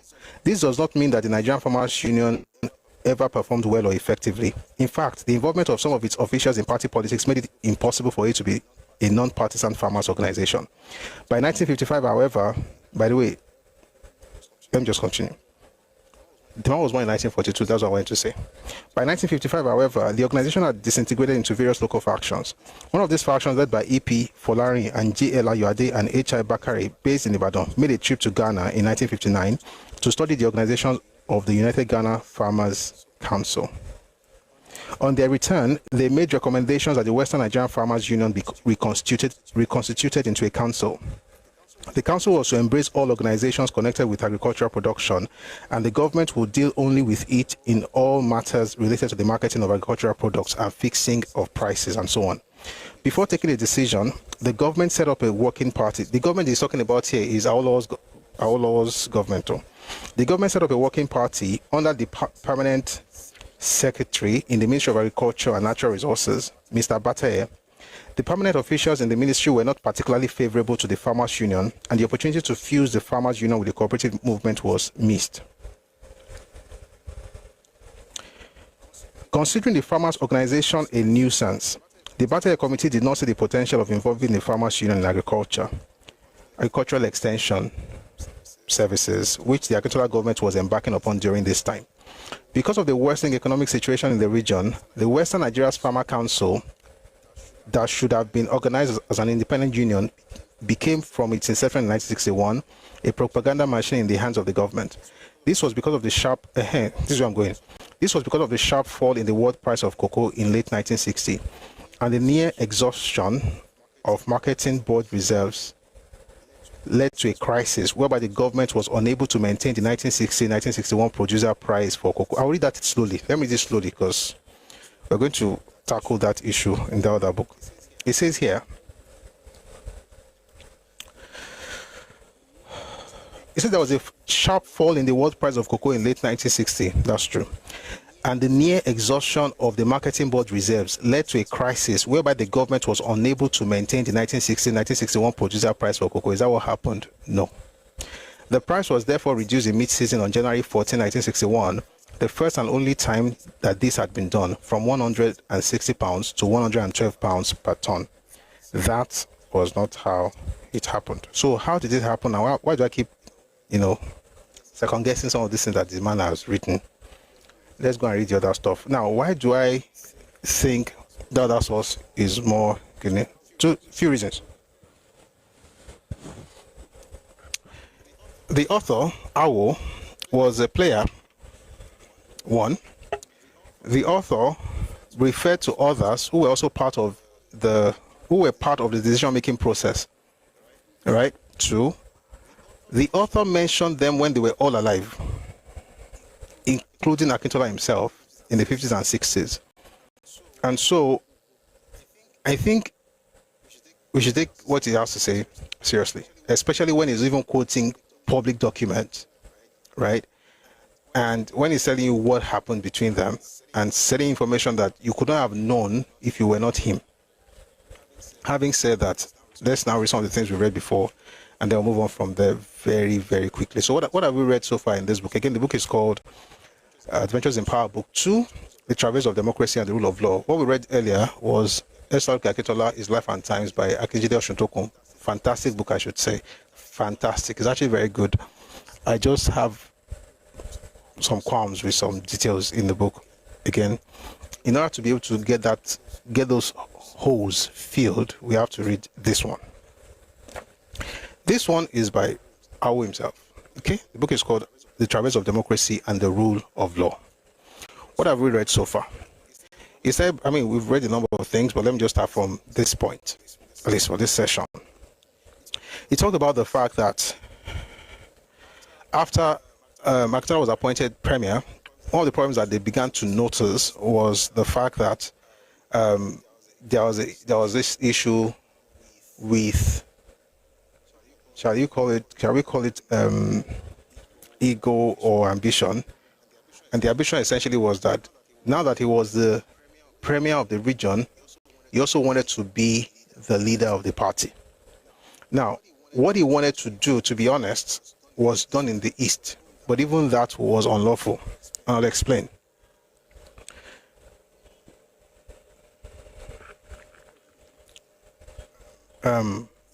Zeke became president of NCNC in 1946, right? Someone says, did Akintola author any book? I don't know of any. Zeke became president of NCNC in 1946. In 1951, he won the election to represent part of Lagos in Ibadan. Now, he lost his bid to become the leader of government business, which is the equivalent of the premier, right? So he lost that bid, but he was still in the parliament. By the way, I should also say this, and I've said it before. When people say things like Yoruba people are very tribalistic, they don't allow Zeke to become anything in politics, just saying that they're talking nonsense. Zeke won a seat. He was voted in by Yoruba people in 1951. He was not representing Lagos in Lagos. He was representing Lagos in Ibadan, in Western Region Parliament, right? And while he was there, he wanted to become the leader of government business, and politics said no. So he ended up becoming the opposition leader until one thing led to the other, and eventually found his way to the East. But while he was there, even when he was opposition leader, he was still the president of NCNC. When he moved to the East, right, there was a premier in the East. There were NCNC guys in the East, but none of them was the president of NCNC. It was still Zeke, even though Zeke was in Ibadan. Why? Because the party was not limited to the region until Zeke made it so.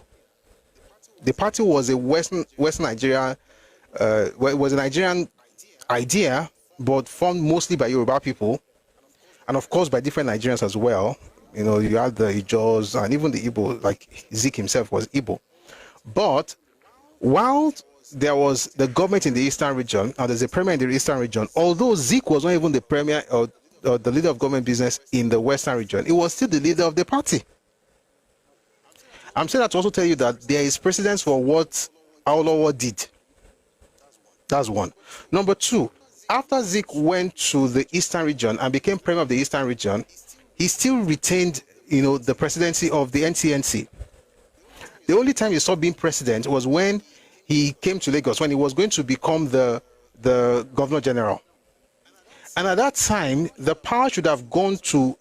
presidency should have gone to Father Onsi, a Yoruba man. But they did what they did, being Igbo. They made sure it was another Igbo person that became the president of the Eastern region. And that was how Michael Okpara became the president of NCNC. Combined with the fact that he was also the premier of the region. However, because you're the premier of a region within a party, does not automatically make you the leader of the party. That's the point I'm trying to make. Being the leader of the party is not necessarily synonymous with being the premier of the region. You can be premier and not be leader. Now, when Awolowo was premier, Awolowo was also leader. As a matter of fact, Awolowo was leader of the party before he became premier of the region. The party was formed in 51, right? Election was in 52.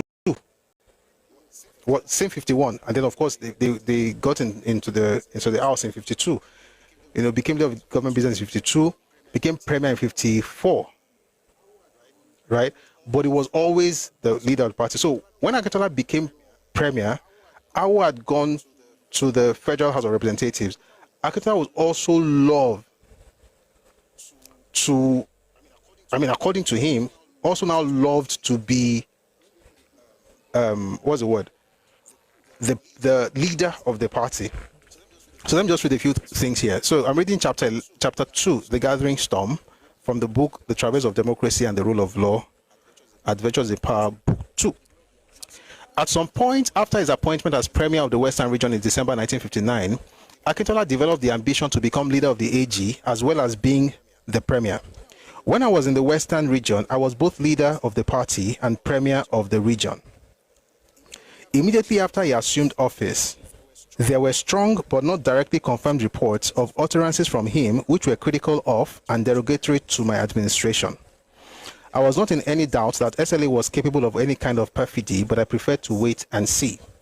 The first authentic indication and report came on 3rd April 1960 when Sikira Adetona was installed the Awujale of Ijebu-Ode. That's the Awujale who just wajad. If you don't know what wajad means, ask a Yoruba man sitting beside you. Before that date, this was when it was installed. Before that date, it had been the practice of AG supporters to shout "Awo" on seeing me alone. Awo, SLA, on seeing SLA alone. In other words, when they see Papa alone, they will shout Awo. If SLA was there, so if they saw SLA alone, they will say Awo and SLA. This is, if you have not read Robert Greene's book, please read that book. But pray in the Holy Spirit before you read the book, Sha. The point is, Mufasa, now that you don't get English, wajad can never be understood in English language.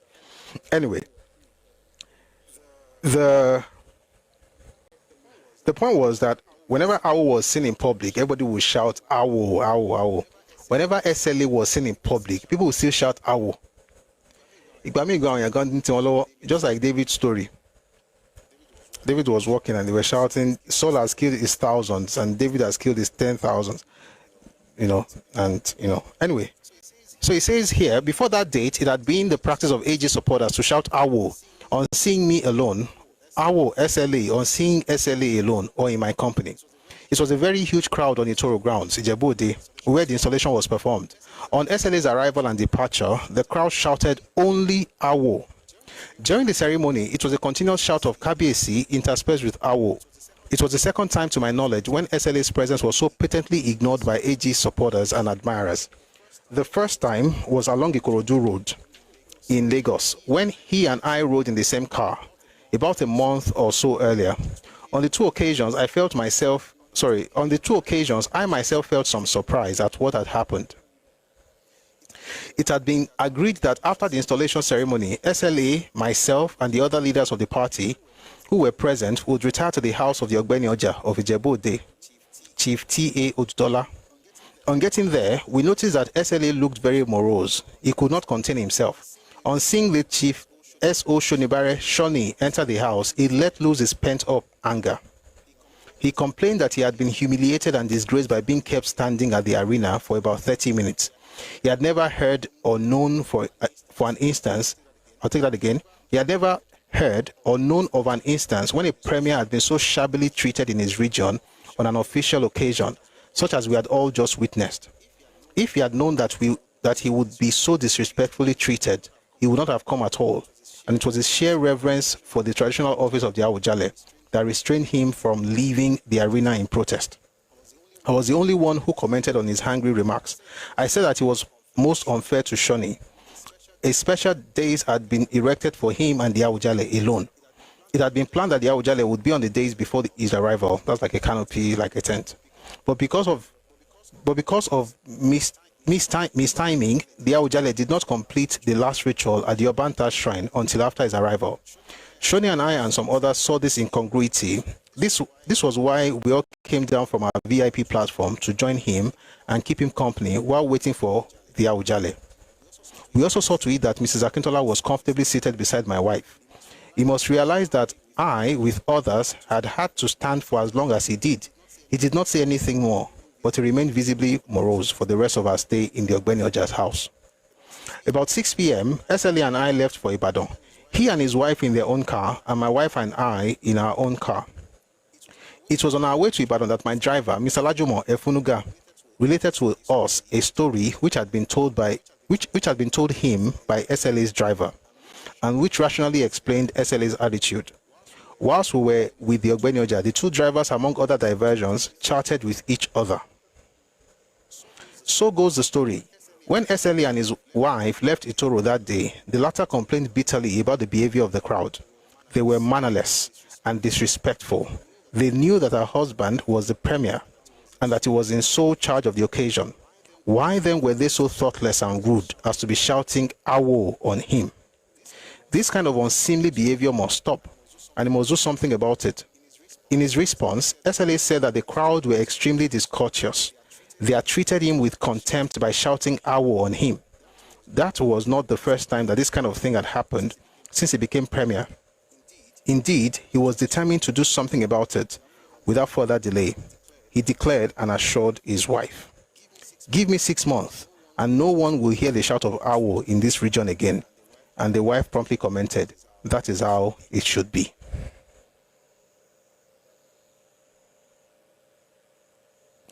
Last time I read this thing, someone here said, drivers know the real gist. So make of that whatever you will. But it is what it is. We're going to have a session. I want to write it down. We're going to have a session on their wives and the role they played in all of this. And I have an interesting book on that. Not from our perspective, but I have an interesting book on that. The book is by Honorable Femi Kende. It's the biography of this man, SLA. We'll read what the wives have to do with it, so that all of us, our women should be careful, our men should also be careful. I was very reluctant to recommend SLA. So again, this is the second part where Papa talked about the fact that he was very reluctant to recommend SLA as a successor in the Western region. And contrary to what Chief Akinjide said, Papa said he had 2 reasons, and that he had mentioned those 2 reasons even prior to this moment. So what were the 2 reasons that we talked about the other time? It says here, I had 2 main reasons for my reluctance. Firstly, I was of the considered opinion that he completely lacked all the attributes for such a high office: industry, mental application, competence, discipline, honesty, and a consuming passion to cater for the best interests of the people. Secondly, I conscientiously thought there were more suitable people in the cabinet, which I headed. As one-time chairman of the Western Nigeria Finance Corporation, a post to which he was appointed in 1955, SLA was an unmitigated failure. Once he was appointed as sole commissioner to inquire into the remunerations of chiefs and make recommendations. We talked about this the other day. I don't want to, repeat some of the unsavory things. Essentially, he talked about the fact that there were times when they expected reports and they didn't get reports. They had to use the one by FRA Williams. Thank you very much for 100K likes on TikTok, by the way. Please just keep tapping. And thanks on YouTube and on Facebook. I see you guys. And on Twitter. Thank you very much for joining us. Let's continue. So we talked about the fact that, they had about, I think he had about 6 months to submit a report on what was happening as far as the remunerations of chiefs was concerned in the Western region. And I was supposed to make recommendations. Sorry, it was supposed to make recommendations within 3 months. And then after 6 months or so, SLA had conducted no inquiry and made no recommendations, and they had to depend on Chief Rotimi Williams's suggestion, which of course was to use the data that he had as Minister for Local Government and Chieftaincy Affairs to help, solve that problem they had at the time. And then it says, Akintola no doubt knew of my reluctance to agree and advise. I'll take that again. Akintola no doubt knew of my reluctance to agree to the advice. Alajes Guadamosi was Akintola's student in Baptist Academy or Baptist High School. She was at Baptist College. That was where SLA taught Esu Guadamosi. So Esu Guadamosi and Doherty were sent by according to Papa, sent by SLA to exert pressure on him or exert influence on him to be able to make him the next Baptist Academy. Thank you, Edauto, thank you. To be able to make him, okay, Baptist Boys High School is in Egba, it's Nabeokuta. Eshe, thank you for reminding me. Right. So SLA was a teacher in Baptist Academy in Lagos, before he left to become produce examiner, work in railway, and eventually became a journalist. And then went to the UK and studied journalism and then later law. All right. So he says here, Akintola no doubt knew of my reluctance to agree to the advice tendered to me by Alhaji Esuk Gbadamosi and Dr. Akoni Doherty. These are people for whom I had, and in the case of Alhaji Gbadamosi, still have great respect. But it took them more than 18 months before they succeeded in securing my concurrence. In the course of the protracted lobbying, they no doubt reported to SLA the efforts they had been making. I gave them in strict confidence the two reasons which I stated above for not wanting him to succeed me. It was not unlikely that they had told him, without revealing the particulars, that I had grave objections to his candidature. Their only grounds for backing his candidature was that he was the deputy leader and therefore the best qualified from the point of view of our party's constitution. Because of the persistence of Alhaji Gbadamosi and Dr. Doherty and the deference I had for them, I evolved a formula for his acceptance, which would in no way compromise my candid assessment of him. So in other words, what Baba was, what Baba Oshudokun was complaining about in terms of Awo is saying the reason is because he didn't even want him to become the premier. Again, make of that whatever you will. I'm not saying it's good or bad. Just to explain the... By the way, Professor Oshudokun was not a player in that stuff. So he also had to take stuff from people. And he did a lot of work on that book, by the way. Just saying. But perspectives, Because of the persistence of Alhaji Gbadamosi and Dr. Doherty and the deference I had for them, I evolved a formula for his acceptance, which would in no way compromise my candid assessment of him.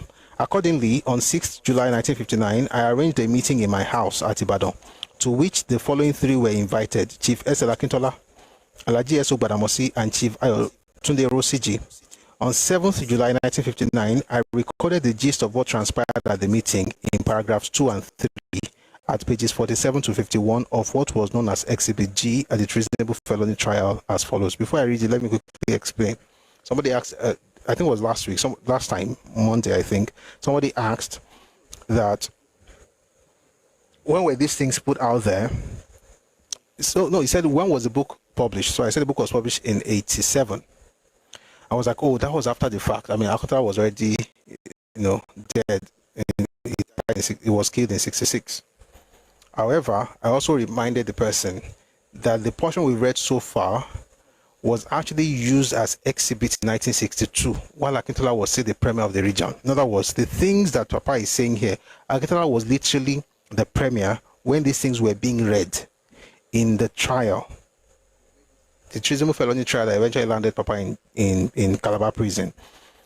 They read these things during the trial. So this was Exhibit G, and this is what Papa wrote down. And Akintola was alive, and he heard it, and he saw it. My successor. During the past few months, Chief S.L. Akintola, my deputy, has been exerting influence and pressure through Dr. Doherty and Alhaji Gbadamosi with a view to securing my agreement that he should be my successor as Premier of the Western Region. He wanted an early decision and immediate election into the Western House of Assembly for reasons which are absolutely untenable. In any case, I am myself of the opinion that if he comes to the region, a knotty problem, which is raised by the greater suitability and more general acceptability of Chief Rotimi Williams, vis-a-vis Chief C.D. Akran, and the attendant resulting friction will be removed. I, however, hold 2 points quite firmly and unyieldingly. First, he is not to seek a by-election into the Western House now. This will be done 2 days or so before the federal election. When the polling day for federal election is fixed, someone in Ogomosho will resign and a by-election will be declared and fixed, which will be contested by Chief Akintola. A day before the federal polling day, I will resign my seat in the House of Assembly, and accordingly, he will be called upon to form the new government of the West. This formula will enable him to remain in the Council of Ministers to the last possible moment. Indeed, at the time of this regional by-election and his appointment as Premier of the West, there can be no possibility of the Council of Ministers meeting again. Secondly, in other words, he will be in the Council of Ministers at the federal level until he has to become Premier, which means that, let me explain, I read this in last, but I didn't explain. What Papa is saying here is this. Akintola went to have the election as soon as possible so I could become Premier. I was thinking that he should remain at the center, so I'll be part of the Council of Ministers until when they will have their last meeting. And they will now use that window between the last meeting and the next meeting to have the election in the Western region, so that he will then become the Premier and Awolowo will then go to the center. But here's the point. The point is that there will be no meeting in the Council of Ministers that Akintola will not be present. Right? Because he was supposed to be, so that the Western region interest will be protected in those meetings. That's what Awo is saying here. Let's continue. So he says, a day before the federal polling day, I will resign my seat in the House of Assembly, and accordingly, he will be called upon to form the new government of the West. This formula will enable him to remain in the Council of Ministers to the last possible moment. Indeed, at this time of his regional by-election and his appointment as Premier of the West, there can be no possibility of the Council of Ministers meeting again. Secondly, the decision to come to the region must be that of the deputy leader himself. It goes against the grain to make it appear to my colleagues in the EXCO, even remotely, that none of them is qualified to succeed me. But if the deputy leader expresses the wish to come to the region, no one can stop him. I will support him. What he's saying basically is this, that Awo himself will not go out to say that, oh, Akintola will become the new Premier. And the reason he said that is because it would be disrespectful to the people who have worked with him for years to say that of all of them, there was one he could pick to become his successor. But if the deputy leader, who is Akintola, and who is in the federal parliament, if he would go back to Ibadan or essentially go to the region and say, I want to do it, because it's deputy leader, they will allow him. But Awo will not be the one to say that he wanted Akintola to do it, because that would be like a slap on the faces of the people that work with him in the cabinet. Let's go on. Ẹkáàbọ, Madam Ronke Nimbe. Let's go on. This wish is tenable on two grounds. The presence of the two of us at the center, coming from the same ethnic group as we do, might be embarrassing to the party. If, as we trust by the grace of God, we form the government, then in other words, to have the leader of the party and the deputy leader of the party at the same time be in the federal parliament will be weird, because, I mean, one of them should at least be in the region. So he says, the presence of the two of us at the center, coming from the same ethnic group as we do, especially because they're both Yoruba, might be embarrassing to the party. If, as we trust by the grace of God, we form the government there. Furthermore, next to the prime ministership of the federation, the highest position in the parliamentary wing of the party is the premiership of a region. The best qualified candidate for this is ipso facto the deputy leader. It is only by express refusal on his part to accept it that this office can pass to another member of the party.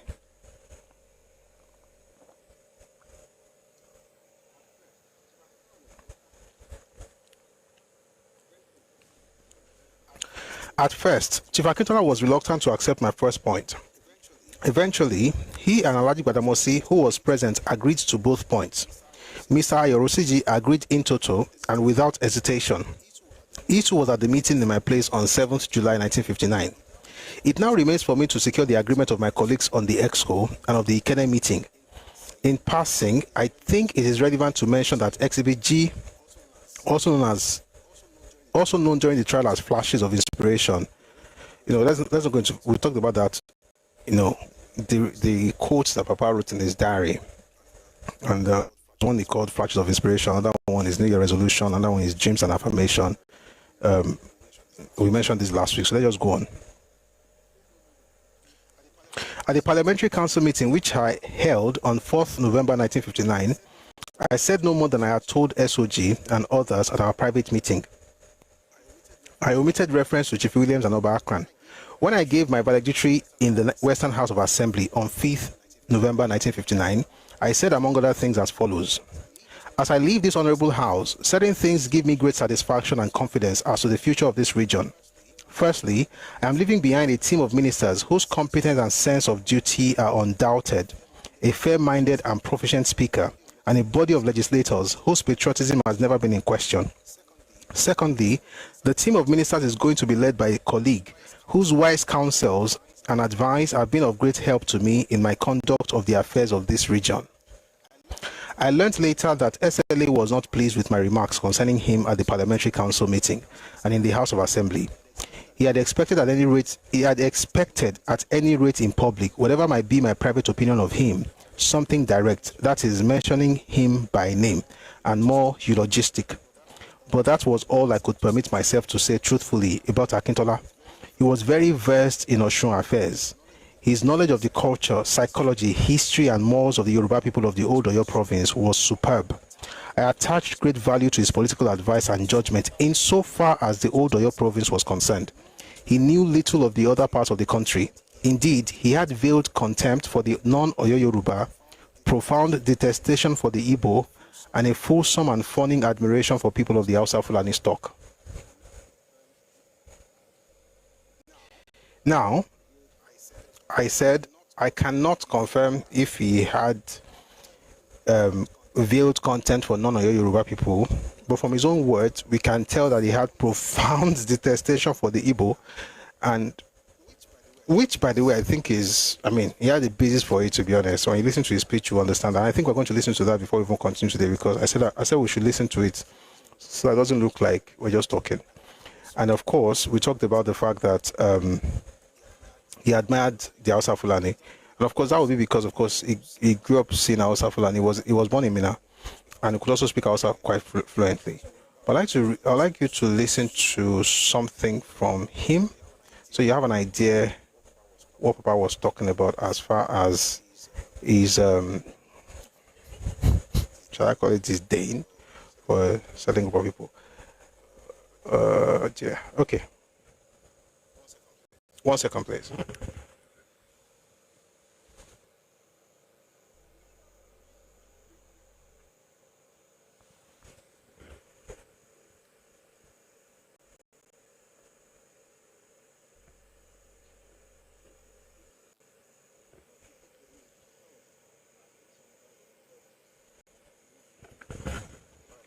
All right, please take, by the way, Akintola was a fantastic speaker. He was an orator. He could move a huge crowd, and he had a command of several languages, so that really helped him.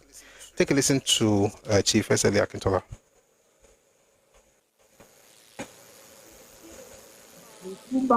Gbogbo àwọn oníṣẹ́ ọwọ́ àti gbogbo àwọn àgbẹ̀ àti gbogbo àwọn aṣáájú wọn, nípa gbogbo ọkùnrin àti gbogbo obìnrin, àdáṣe ní ìhun ọmọ ìgbà tí ìwé ìbò èyí tí a ó dì nínú ọ̀sẹ̀ yìí, a ó dì í pẹ̀lú ìbà Ọlọ́run Olódùmarè, pẹ̀lú ìbà àtiwáyé ọjọ́, pẹ̀lú ìbà àtiwọ̀ oòrùn, Ọlọ́run kò jẹ́ kó fún mi. Ìbò náà ṣe pàtàkì púpọ̀ ju èyíkéyìí tá a fi ní ilẹ̀ Nàìjíríà lọ rí. Ó ṣe pàtàkì nítorí àyọrísí rẹ̀ pàápàá ohun pàtàkì òun ni yóò jẹ́. Abo ni Ọlọ́run yóò jẹ́ kí ìbò náà tí ó fi fún kékeré àti àgbà wa. Nínú ìbò tí a ó dì nínú ọ̀sẹ̀ tí a ó bọ́ sí yìí, a ó ní àǹfààní láti yàn irú ìgbé ayé wo ni a fẹ́ gbé. A ó ní àǹfààní láti yàn nínú oríṣiríṣi ọ̀nà èyí tó yà yẹ́lẹyẹ̀lẹ níwájú wa. Ọ̀nà iyè nìyí lẹ́gbẹ̀ẹ́ kan, ọ̀nà ikú nìyí lẹ́gbẹ̀ẹ́ kejì, Ọlọ́run ní àwa ní kékeré. Ọ̀nà ríríjẹ nìyí lẹ́gbẹ̀ẹ́ kan, ọ̀nà àìríjẹ nìyí lẹ́gbẹ̀ẹ́ kejì, Ọlọ́run ní tàwa lóṣì. Ọ̀nà tí àwọn ọmọ wa rí ṣe, tí wọ́n rí jẹ, tí wọ́n rí mu, tí wọ́n tú ọmọ fún àwọn òbí tó bí wọn, tí wọ́n sì lè ní ìgbádùn ní ìgbé ayé wọn, ó wà níwájú wa. Ọ̀nà kí á sì bí àwọn ọmọ lọ bẹ́ẹ̀rẹ́bẹ́ẹ́, kí àìríṣe àti àìríjẹ àti àìrímu ó sọ púpọ̀ nínú wọn di ọmọ jàgùdà, ó wà níwájú wa. Ọlọ́run kò ní jẹ́ kí ẹ tú jàgùdà. Gbogbo ẹ̀yin ọ̀dọ́mọkùnrin àti ọ̀dọ́mọbìnrin tẹ́ ẹ sì ń gbọ́ ohùn mi lálẹ́ yìí, Ọlọ́run ní ṣe yín ní jàgùdà. Ṣùgbọ́n nígbà tí a bá ń sọ̀rọ̀ ìbò, wọ́n ní mọ̀ ọmọ àmì kan ní mọ̀. Ẹlòmíràn bí ọ̀rọ̀ ìbò ti yé sí ní ìbá èyí tó kà nípa ètò ìbò dídì ní ìlú Amẹ́ríkà tàbí ní ìlú Gẹ̀ẹ́sì. Torí náà ojú tí ó fi ń wo ìbò ti ìlú Amẹ́ríkà títí ìlú Gẹ̀ẹ́sì ni ó fi ń wo ìbò ní ilẹ̀ wa. A yàtọ̀ púpọ̀ sí ara wa nínú ìtàn wa, nínú ìrírí wa. Pẹ̀lú àwọn òyìnbó a yàtọ̀ díẹ̀. Ètò ìbò ní ọ̀dọ̀ wa ó sì yàtọ̀ pẹ̀lú. Èso tí ń so pàápàá ó yàtọ̀ pẹ̀lú. Àwọn kan wà nínú àwọn tí wọ́n rò pé ìbò dídì yìí ohun eré lásán ni. Ó bọ́ sí lọ́wọ́, ó bọ́ sí lọ́wọ́ ẹ̀ náà ni. Èmi kò bá àwọn irú èèyàn báyìí jiyàn. Ó sì yẹ kó rí gan-an ni wọ́n wí ni. Ṣùgbọ́n ẹ ṣe àkíyèsí nínú ìtàn tiwa nígbà tí a rí mọ̀ nípa ọ̀rọ̀ ètò ìbò dídì, ó dàbí ẹni pé ó jẹ́ pàkúté èyí tí a ń tẹ́lẹ̀ fún ara wa. Ọ̀pọ̀lọpọ̀ àwọn ènìyàn ni wọ́n ń lo ìbò dídì láti fi ṣe òpì èyí tí wọ́n fi mú àwọn ẹlòmíràn, wọ́n fi sọ àwọn ẹlòmíràn dẹrú. Nípa ètò ìbò dídì yìí, ó dàbí ẹni pé àwọn mìíràn tí wọ́n wà níwájú rí àti fà wọ́n sẹ́yìn. Àwọn ẹlòmíràn wọ́n fi ń bẹ àwọn ènìyàn wa láti tì wá sí ipò èyí tí a ó gbé di ẹni ẹ̀yìn. Ọlọ́run kò ní ṣe wá ní ẹni ẹ̀yìn. Bí àpẹẹrẹ, àwọn Ìgbò alákùkọ wọ́n ti sọ ìbò di nǹkan mìíràn ní ilẹ̀ wa lónìí.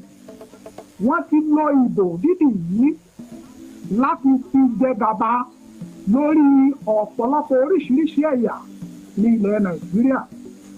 Wọ́n wá ń sọ fún wa pé nítorí ìbò dídì yìí, òun ni yóò fún àwọn ní àǹfààní láti di olórí, láti jẹ gàba. Àwa gbọ́dọ̀ jẹ́ ohun èlò lọ́wọ́ wọn. Ẹni tí kò bá sì fẹ́ jẹ́ ohun èlò, ó di ẹni tí wọ́n máa tàka ẹ̀gàn sí, ẹni tí wọ́n máa bú nínú ìwé ìròyìn wọn. Irú àwọn èèyàn bẹ́ẹ̀ yìí máa ṣe lójú ìbò alákùkọ. Àwọn ìbò alákùkọ sì ti bẹ̀rẹ̀ pẹ́. Wọ́n ti bẹ̀rẹ̀ sí palẹ̀mọ́ pẹ́ láti wá ọ̀nà èyí tí wọ́n fi jẹ gàba lórí gbogbo ẹ̀yà ti Nàìjíríà yòókù, láti wá ọ̀nà tí wọ́n fi máa tẹ̀ wá mọ́lẹ̀, pàápàá jùlọ àwọn kóòtù òjíire ní ilẹ̀ Ìwọ̀ Oòrùn. Láti nǹkan bí 30 ọdún sẹ́yìn ni wọ́n ti bẹ̀rẹ̀ nínú ìwé ìròyìn wọn láti máa kẹ́dùn, láti máa ṣáátá gbogbo àwọn tó jẹ́ aṣíwájú ní gbogbo ilẹ̀ kóòtù òjíire. Wọ́n gbìyànjú púpọ̀ láti jẹ́ kí àwọn ọ̀dọ́mọkùnrin kóòtù òjíire kí wọ́n má nígbàgbọ́ nínú àwọn bàbá tó bí wọn mọ́. Àwọn ìbò alákùkọ yìí wọ́n wá ní òrètí pé nígbà tí àwọn bá fi bẹ́ẹ̀ dá èdè àìyedè sílẹ̀ láàrin àwọn kóòtù òjíire, yóò fún àwọn ní àǹfààní láti bọ́ síwájú. Nígbà tí ètò ìbò dídì dé, wọ́n wá gbìyànjú gidigidi láti rí i pé gbogbo àlá tí àwọn ti ń lá látẹ̀yìnwá, àwọn lo ìbò bíi àwúre tí ó mú kí àlá náà ṣẹ. Nítorí ẹ ó rántí pé ní nǹkan bíi 20 ọdún sẹ́yìn ni ọ̀kan nínú àwọn aṣíwájú nínú àwọn ìbò alákùkọ ló lanu ló sọ fún wa pé òun ka àwọn ìbò alákùkọ bíi àkàndá Ọlọ́run Olódùmarè tí Ọlọ́run sọ̀kalẹ̀ sílé ayé láti. You hear the things he's saying, and you see how these things align with everything Papa wrote about in his autobiography. Only bí ọgbọ̀n ọdún sẹ́yìn, this was in 1960. Nǹkan tó ṣe lọ́gbọ̀n ọdún sẹ́yìn, that was in 1930s. Ó ní láìpẹ́ ìkọ́sọ́ pé Ọlọ́run mọ̀mọ́ dá wọn yẹn, was talking about 1949 speech of Azikiwe. Again, this thing did not just start. So Papa wrote it in books, you are listening to him say it. I'll explain the whole Awolowo thing and how it was a party logo, but let's continue listening. Wọ́n jẹ gàba lórí gbogbo àwa ẹ̀dá yòókù, pàápàá jùlọ ní ilẹ̀ Nàìjíríà. Wọ́n jẹ gàba. Nwajegaba means domination. And that was the speech, that was actually the statement that Oyema made in 45 in the Island Club when he said, the domination of Nigeria by the Igbos is only a question of time. He's literally just repeating those things. Nwajegaba lórí gbogbo àwa, pàápàá àtàwa Nigeria. We have to be very careful also to not get to the point that Akintola was actually right. It wasn't just hate. It was hate based on the same things that Awo had written about. He just didn't take his eye away from those things. Awo was like, they are better than the feudal people. But he is saying that these guys are planning to actually put you down. Let's continue listening. We're going to stop very soon because it's very long, Sha, but just a little bit more.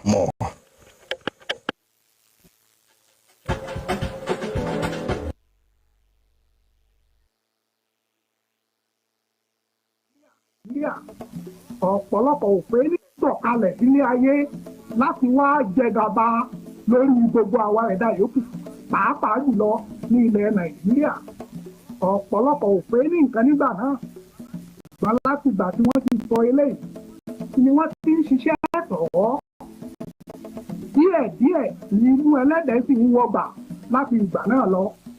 ibi tí àwọn ọmọ títú òtún òjìire àti àwọn mìíràn ní òkè ọya tí a ò gbé fura, ẹni tí ń jàpá ẹni tí ń po èbó oríṣiríṣi ìgbà àwọn tí wọ́n mọ ibi táwọn ń lọ tí wọ́n fẹ́ fi ara wọn sí ipò tí àwọn ènìyàn yòókù tí wọn ò ní jẹ́ nǹkan mọ́, wọn ò jàpá rárá.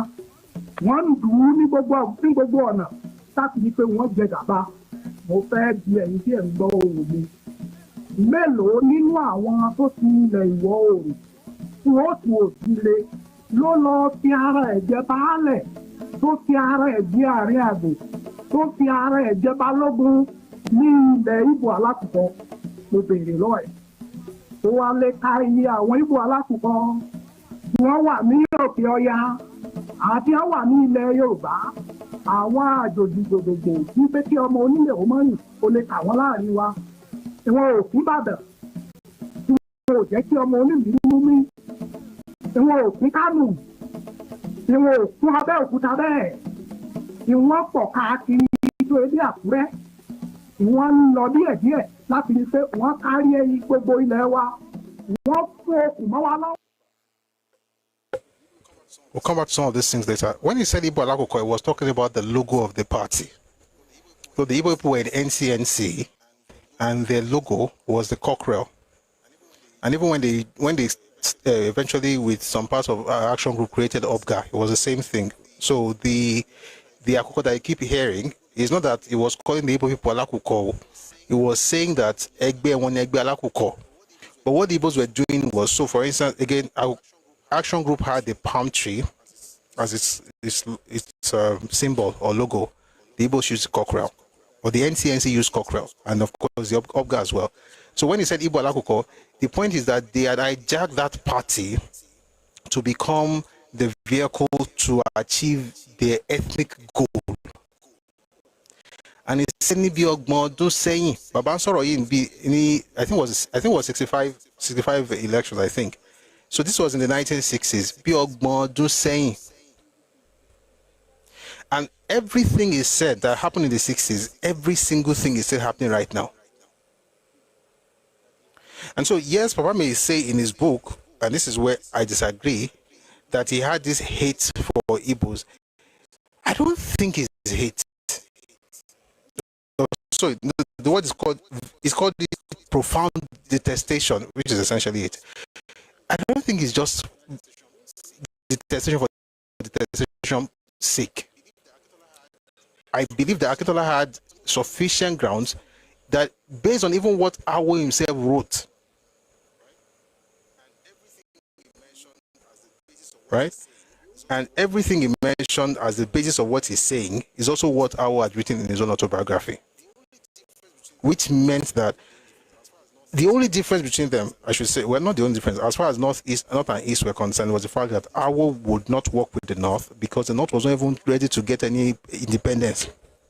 The North did not have any vision for Nigeria, no plans for Nigeria. We just collect power from the British, that was it. Awo couldn't work with a person without vision. Number two, Awo couldn't work with a person from a feudal stock. Like you have a feudal system. You can't, the power should belong to the people, not the aristocrats who just did what they did. Even if you see the way Awo also worked the native authority and with the kings in Yoruba land, he didn't like the idea of so much power. And the reason, of course, I've said several times that the Yoruba kings did not have as much power as they did after colonialism or during colonialism. It was the British who gave them almost excessive, almost absolute powers, which was excessive in nature. So Awo had a problem with that. And Awo knew the problem that the Igbos constituted. He wrote about it.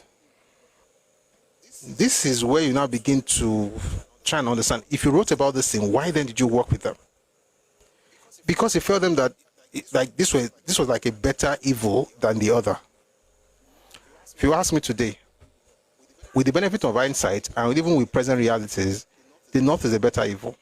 If you use the word evil, if you want to stay where everybody is evil, okay, the North is better.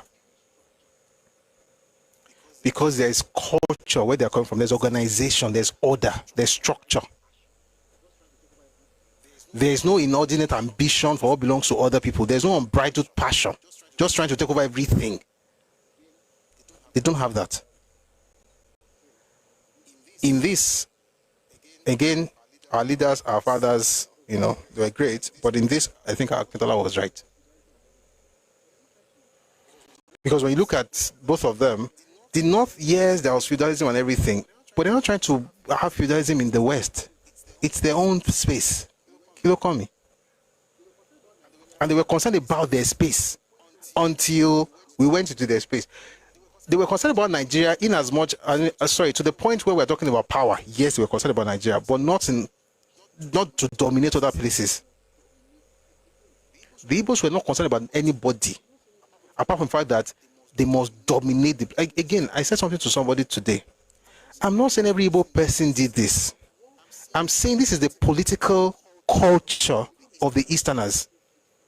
It was especially from the 1940s, and it became entrenched in the 1960s. And it has become the culture of the people, and the people have that culture today. Whether they know it, whether they know why they got it or not, that's the issue.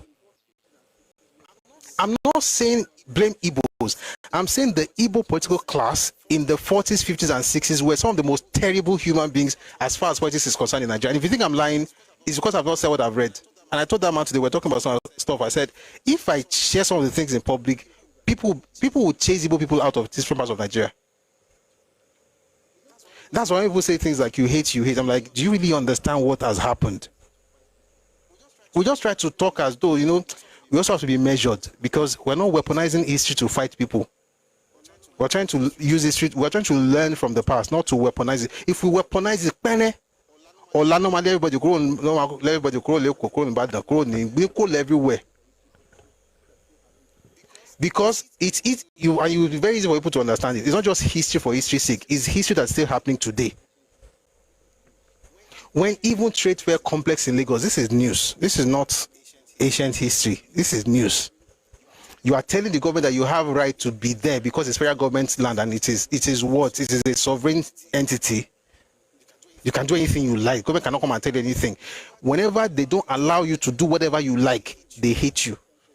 Akintola saw it. Awo saw it as well. Awo just preferred to still work with them. Even when they stoned him and pelted him, he still went there. Because the northern establishment, he went to the north. He had problems with the north as well, but he didn't have problem with the people of the north. The people of the north liked him, but the leadership did not like him. In the east, at the people, at the leadership, they didn't like him. Awo wrote it in this book. Do you know they plan to assassinate this man? And the person who headed that meeting was the same person who signed the document in 1964. Talking about hyping him up. And the thing about unaliving Awo was something that was submitted not by Awo himself, it was by the police in the Midwest to Ibadan. The things that we know are not, we try to, but the truth, if you really look at all of these things, working with the East is unnecessary. And that's the reason we have not made progress in Nigeria. The East should have been allowed to learn what governance looks like in the First Republic. They didn't know what it was. They still, they didn't. They did not have an idea because, and I don't blame them, they never had that kind of structure. Never. Why do you think they wanted unitary system in 66?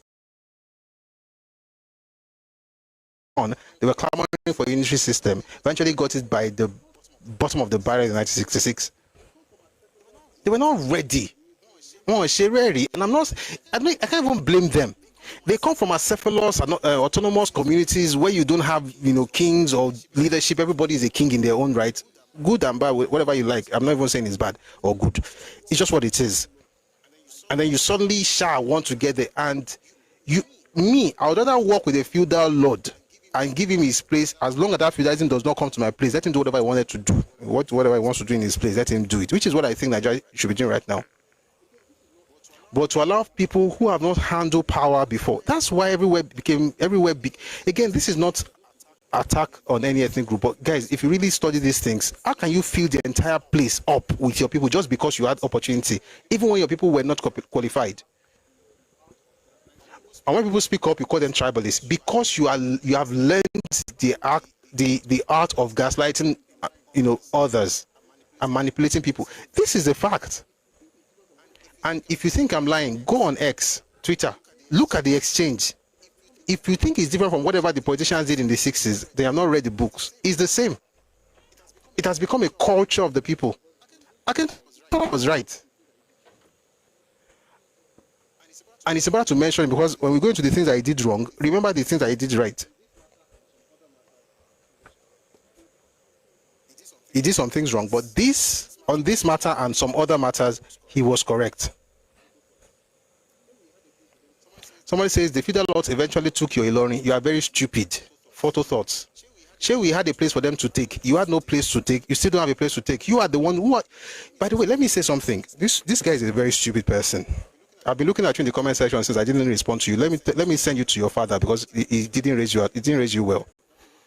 Your people were doing exactly what the Fulani people that you are saying. What they did in Ilorin was exactly what your fathers did in the Ibibio land that you call Arochukwu today. You are not different from the people you are insulting. They're even better than you. At least they are organized. When you say Fulani eventually did, it also shows that you are a retard because the Fulani took what they took, right, in the 19th century. The conversation we are having right now happened in the 20th century. Is about almost 100 years apart. About 100 years apart. And your head, you think that Akintola was born after Akintola. And if you had a modicum of brain, like a grain of your brain is no rich grain of sand. If you have sense, you will hear when I said, as long as the feudalism is contained in your corner and doesn't come into my space, you can do whatever you want to do. As long as you're not bringing it to my space, and you have, for instance, I say there's Sharia in the north. What's my business with that? Photo thought says Awolowo was the only wise person. Yes, that's why you are always insulting him. Your fathers did, you are also doing it. He's wise now. Until we talk about the war, they begin to cry like bush baby. Egbere.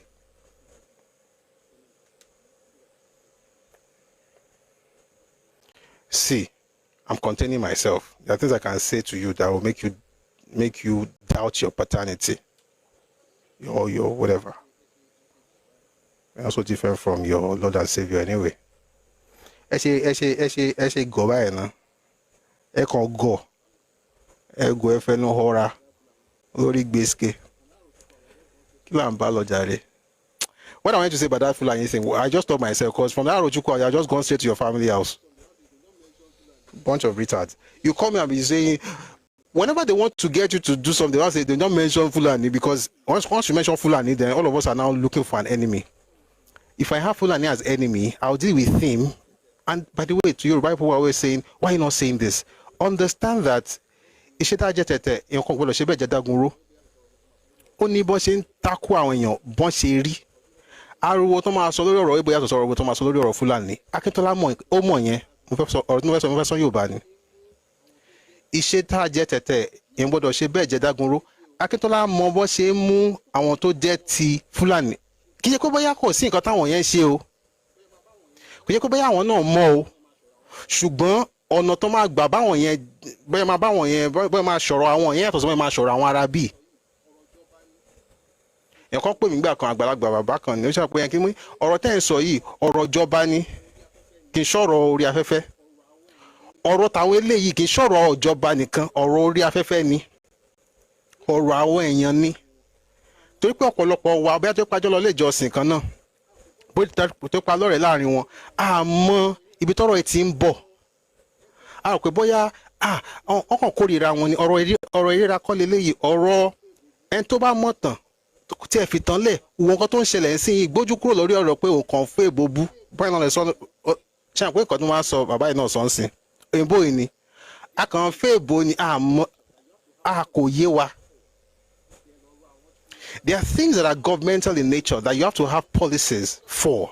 Ibẹ̀ lọ́rọ̀ àwọn ti Arabi, àwọn ti ìlà oòrùn ọ̀rọ̀ tí wọ́n yẹn àwa gangan àwọn èèyàn wa gbọ́dọ̀ mọ̀ tó bá ti sọ fún mi pé ẹ dọ̀tí àwọn obìnrin yìí ò da kí ẹ̀pọ̀ ń ṣe Awólọ́wọ̀ ò da àtàwọ̀ o àtàkíntọ́lá o àti Wọlé Ṣóyínká o àti Adébóyè o Oyèdépò o Kúmúyí o gbogbo wọn kò sí ọ̀kan tó dánú wọn.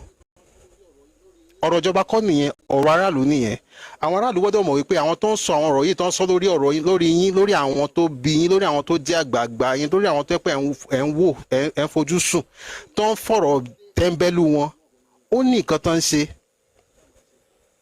àwọn olùwà pọ́jú dé ká pé àkó túmọ̀ kò yé owó yẹn òrìdí kakọ̀ ṣáà máa ṣe pọ̀. No, you have to understand what is happening not so that you can react because you know what, guys? We have a bunch of retards. I think they just found this place. I'm going to just be muting them because I can't respond to. I can't leave the real issue and be responding to our from Gbemu.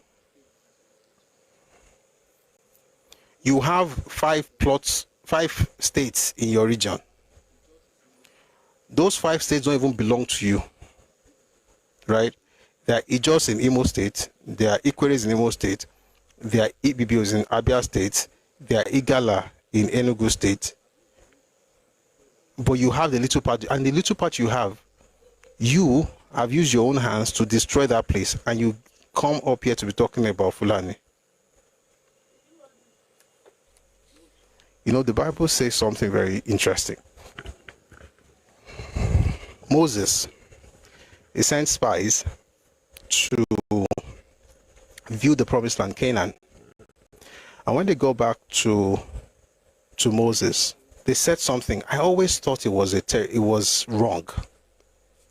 Now that I'm older, maybe they were not describing Canaan, but they were definitely describing your part of the country. Photo and the other guy that I just muted. Do you know what they said? They said it's the land that consumes its inhabitants. You find it in the part. God bless you. Watao. Ajawao. Just make sure you're not selling fake parts. God bless you. Where were we? Now, like I said, we have to remember the great things, the things that he has to say, but the things he complained about in the 60s, emotional person, do not see these things. Emotional people cannot lead. You should be lovely and loving and empathetic and compassionate, but don't be a sissy. Oh, we are all one. We are all one. By the way, I saw about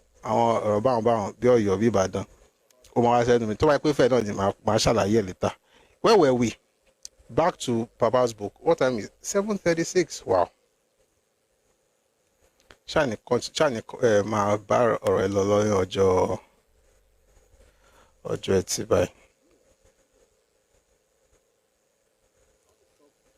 think let's stop here. You know why? Because I want to stop.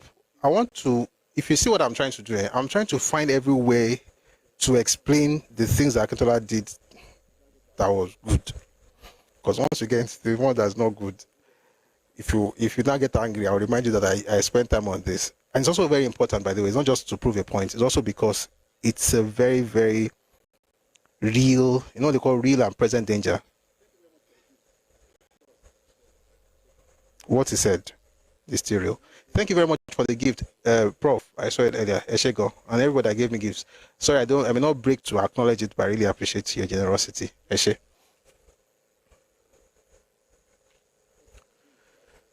Let's do it like this. Prof, continue doing you. Okay, let's do it like this. At least you acknowledge the things that he has done, and from time to time, we're going to bring that thing up. So whenever you get into the issues he had, let these things remind you that he may have had his own shortcomings, but there are so many things that he did for the benefit of for Igbe Gele Yoba. Okay? So let's read a few more things. So he said, this is where we stopped, where Papa said that Chief SLA had veiled content for the non-Oyo Yoruba, profound detestation for the Igbo, and a fulsome and fawning admiration for people of the Hausa Fulani stock.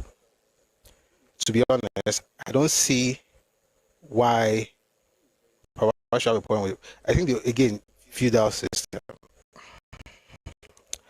How is very principled, but it is well. Let's go back to this.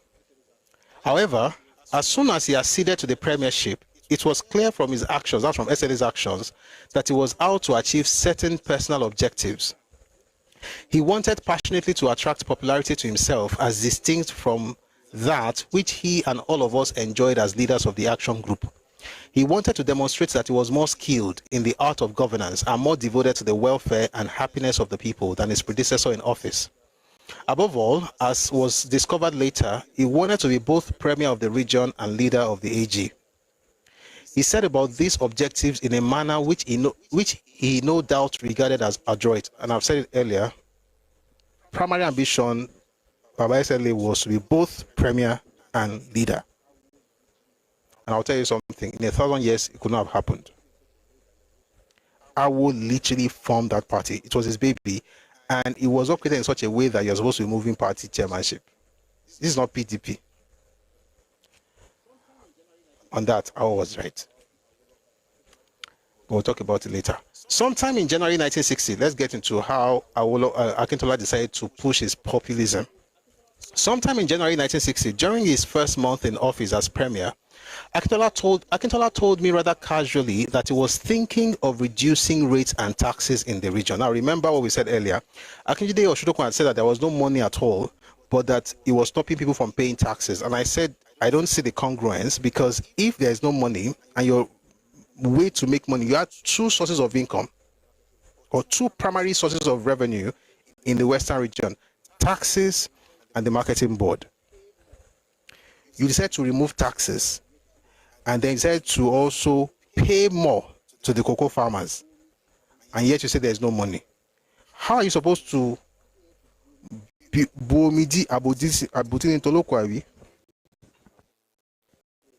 how do you want to bomidi nkoto bukurumbe? Once English fails, Yoruba comes to the rescue. What I'm saying basically is this: if you're saying you don't have a lot of money, and yet what source of revenue you have, you are stopping, how then do you expect to, refill your coffers? Sometime in January 1960, during his first month in office as premier, Akintola told me rather casually that he was thinking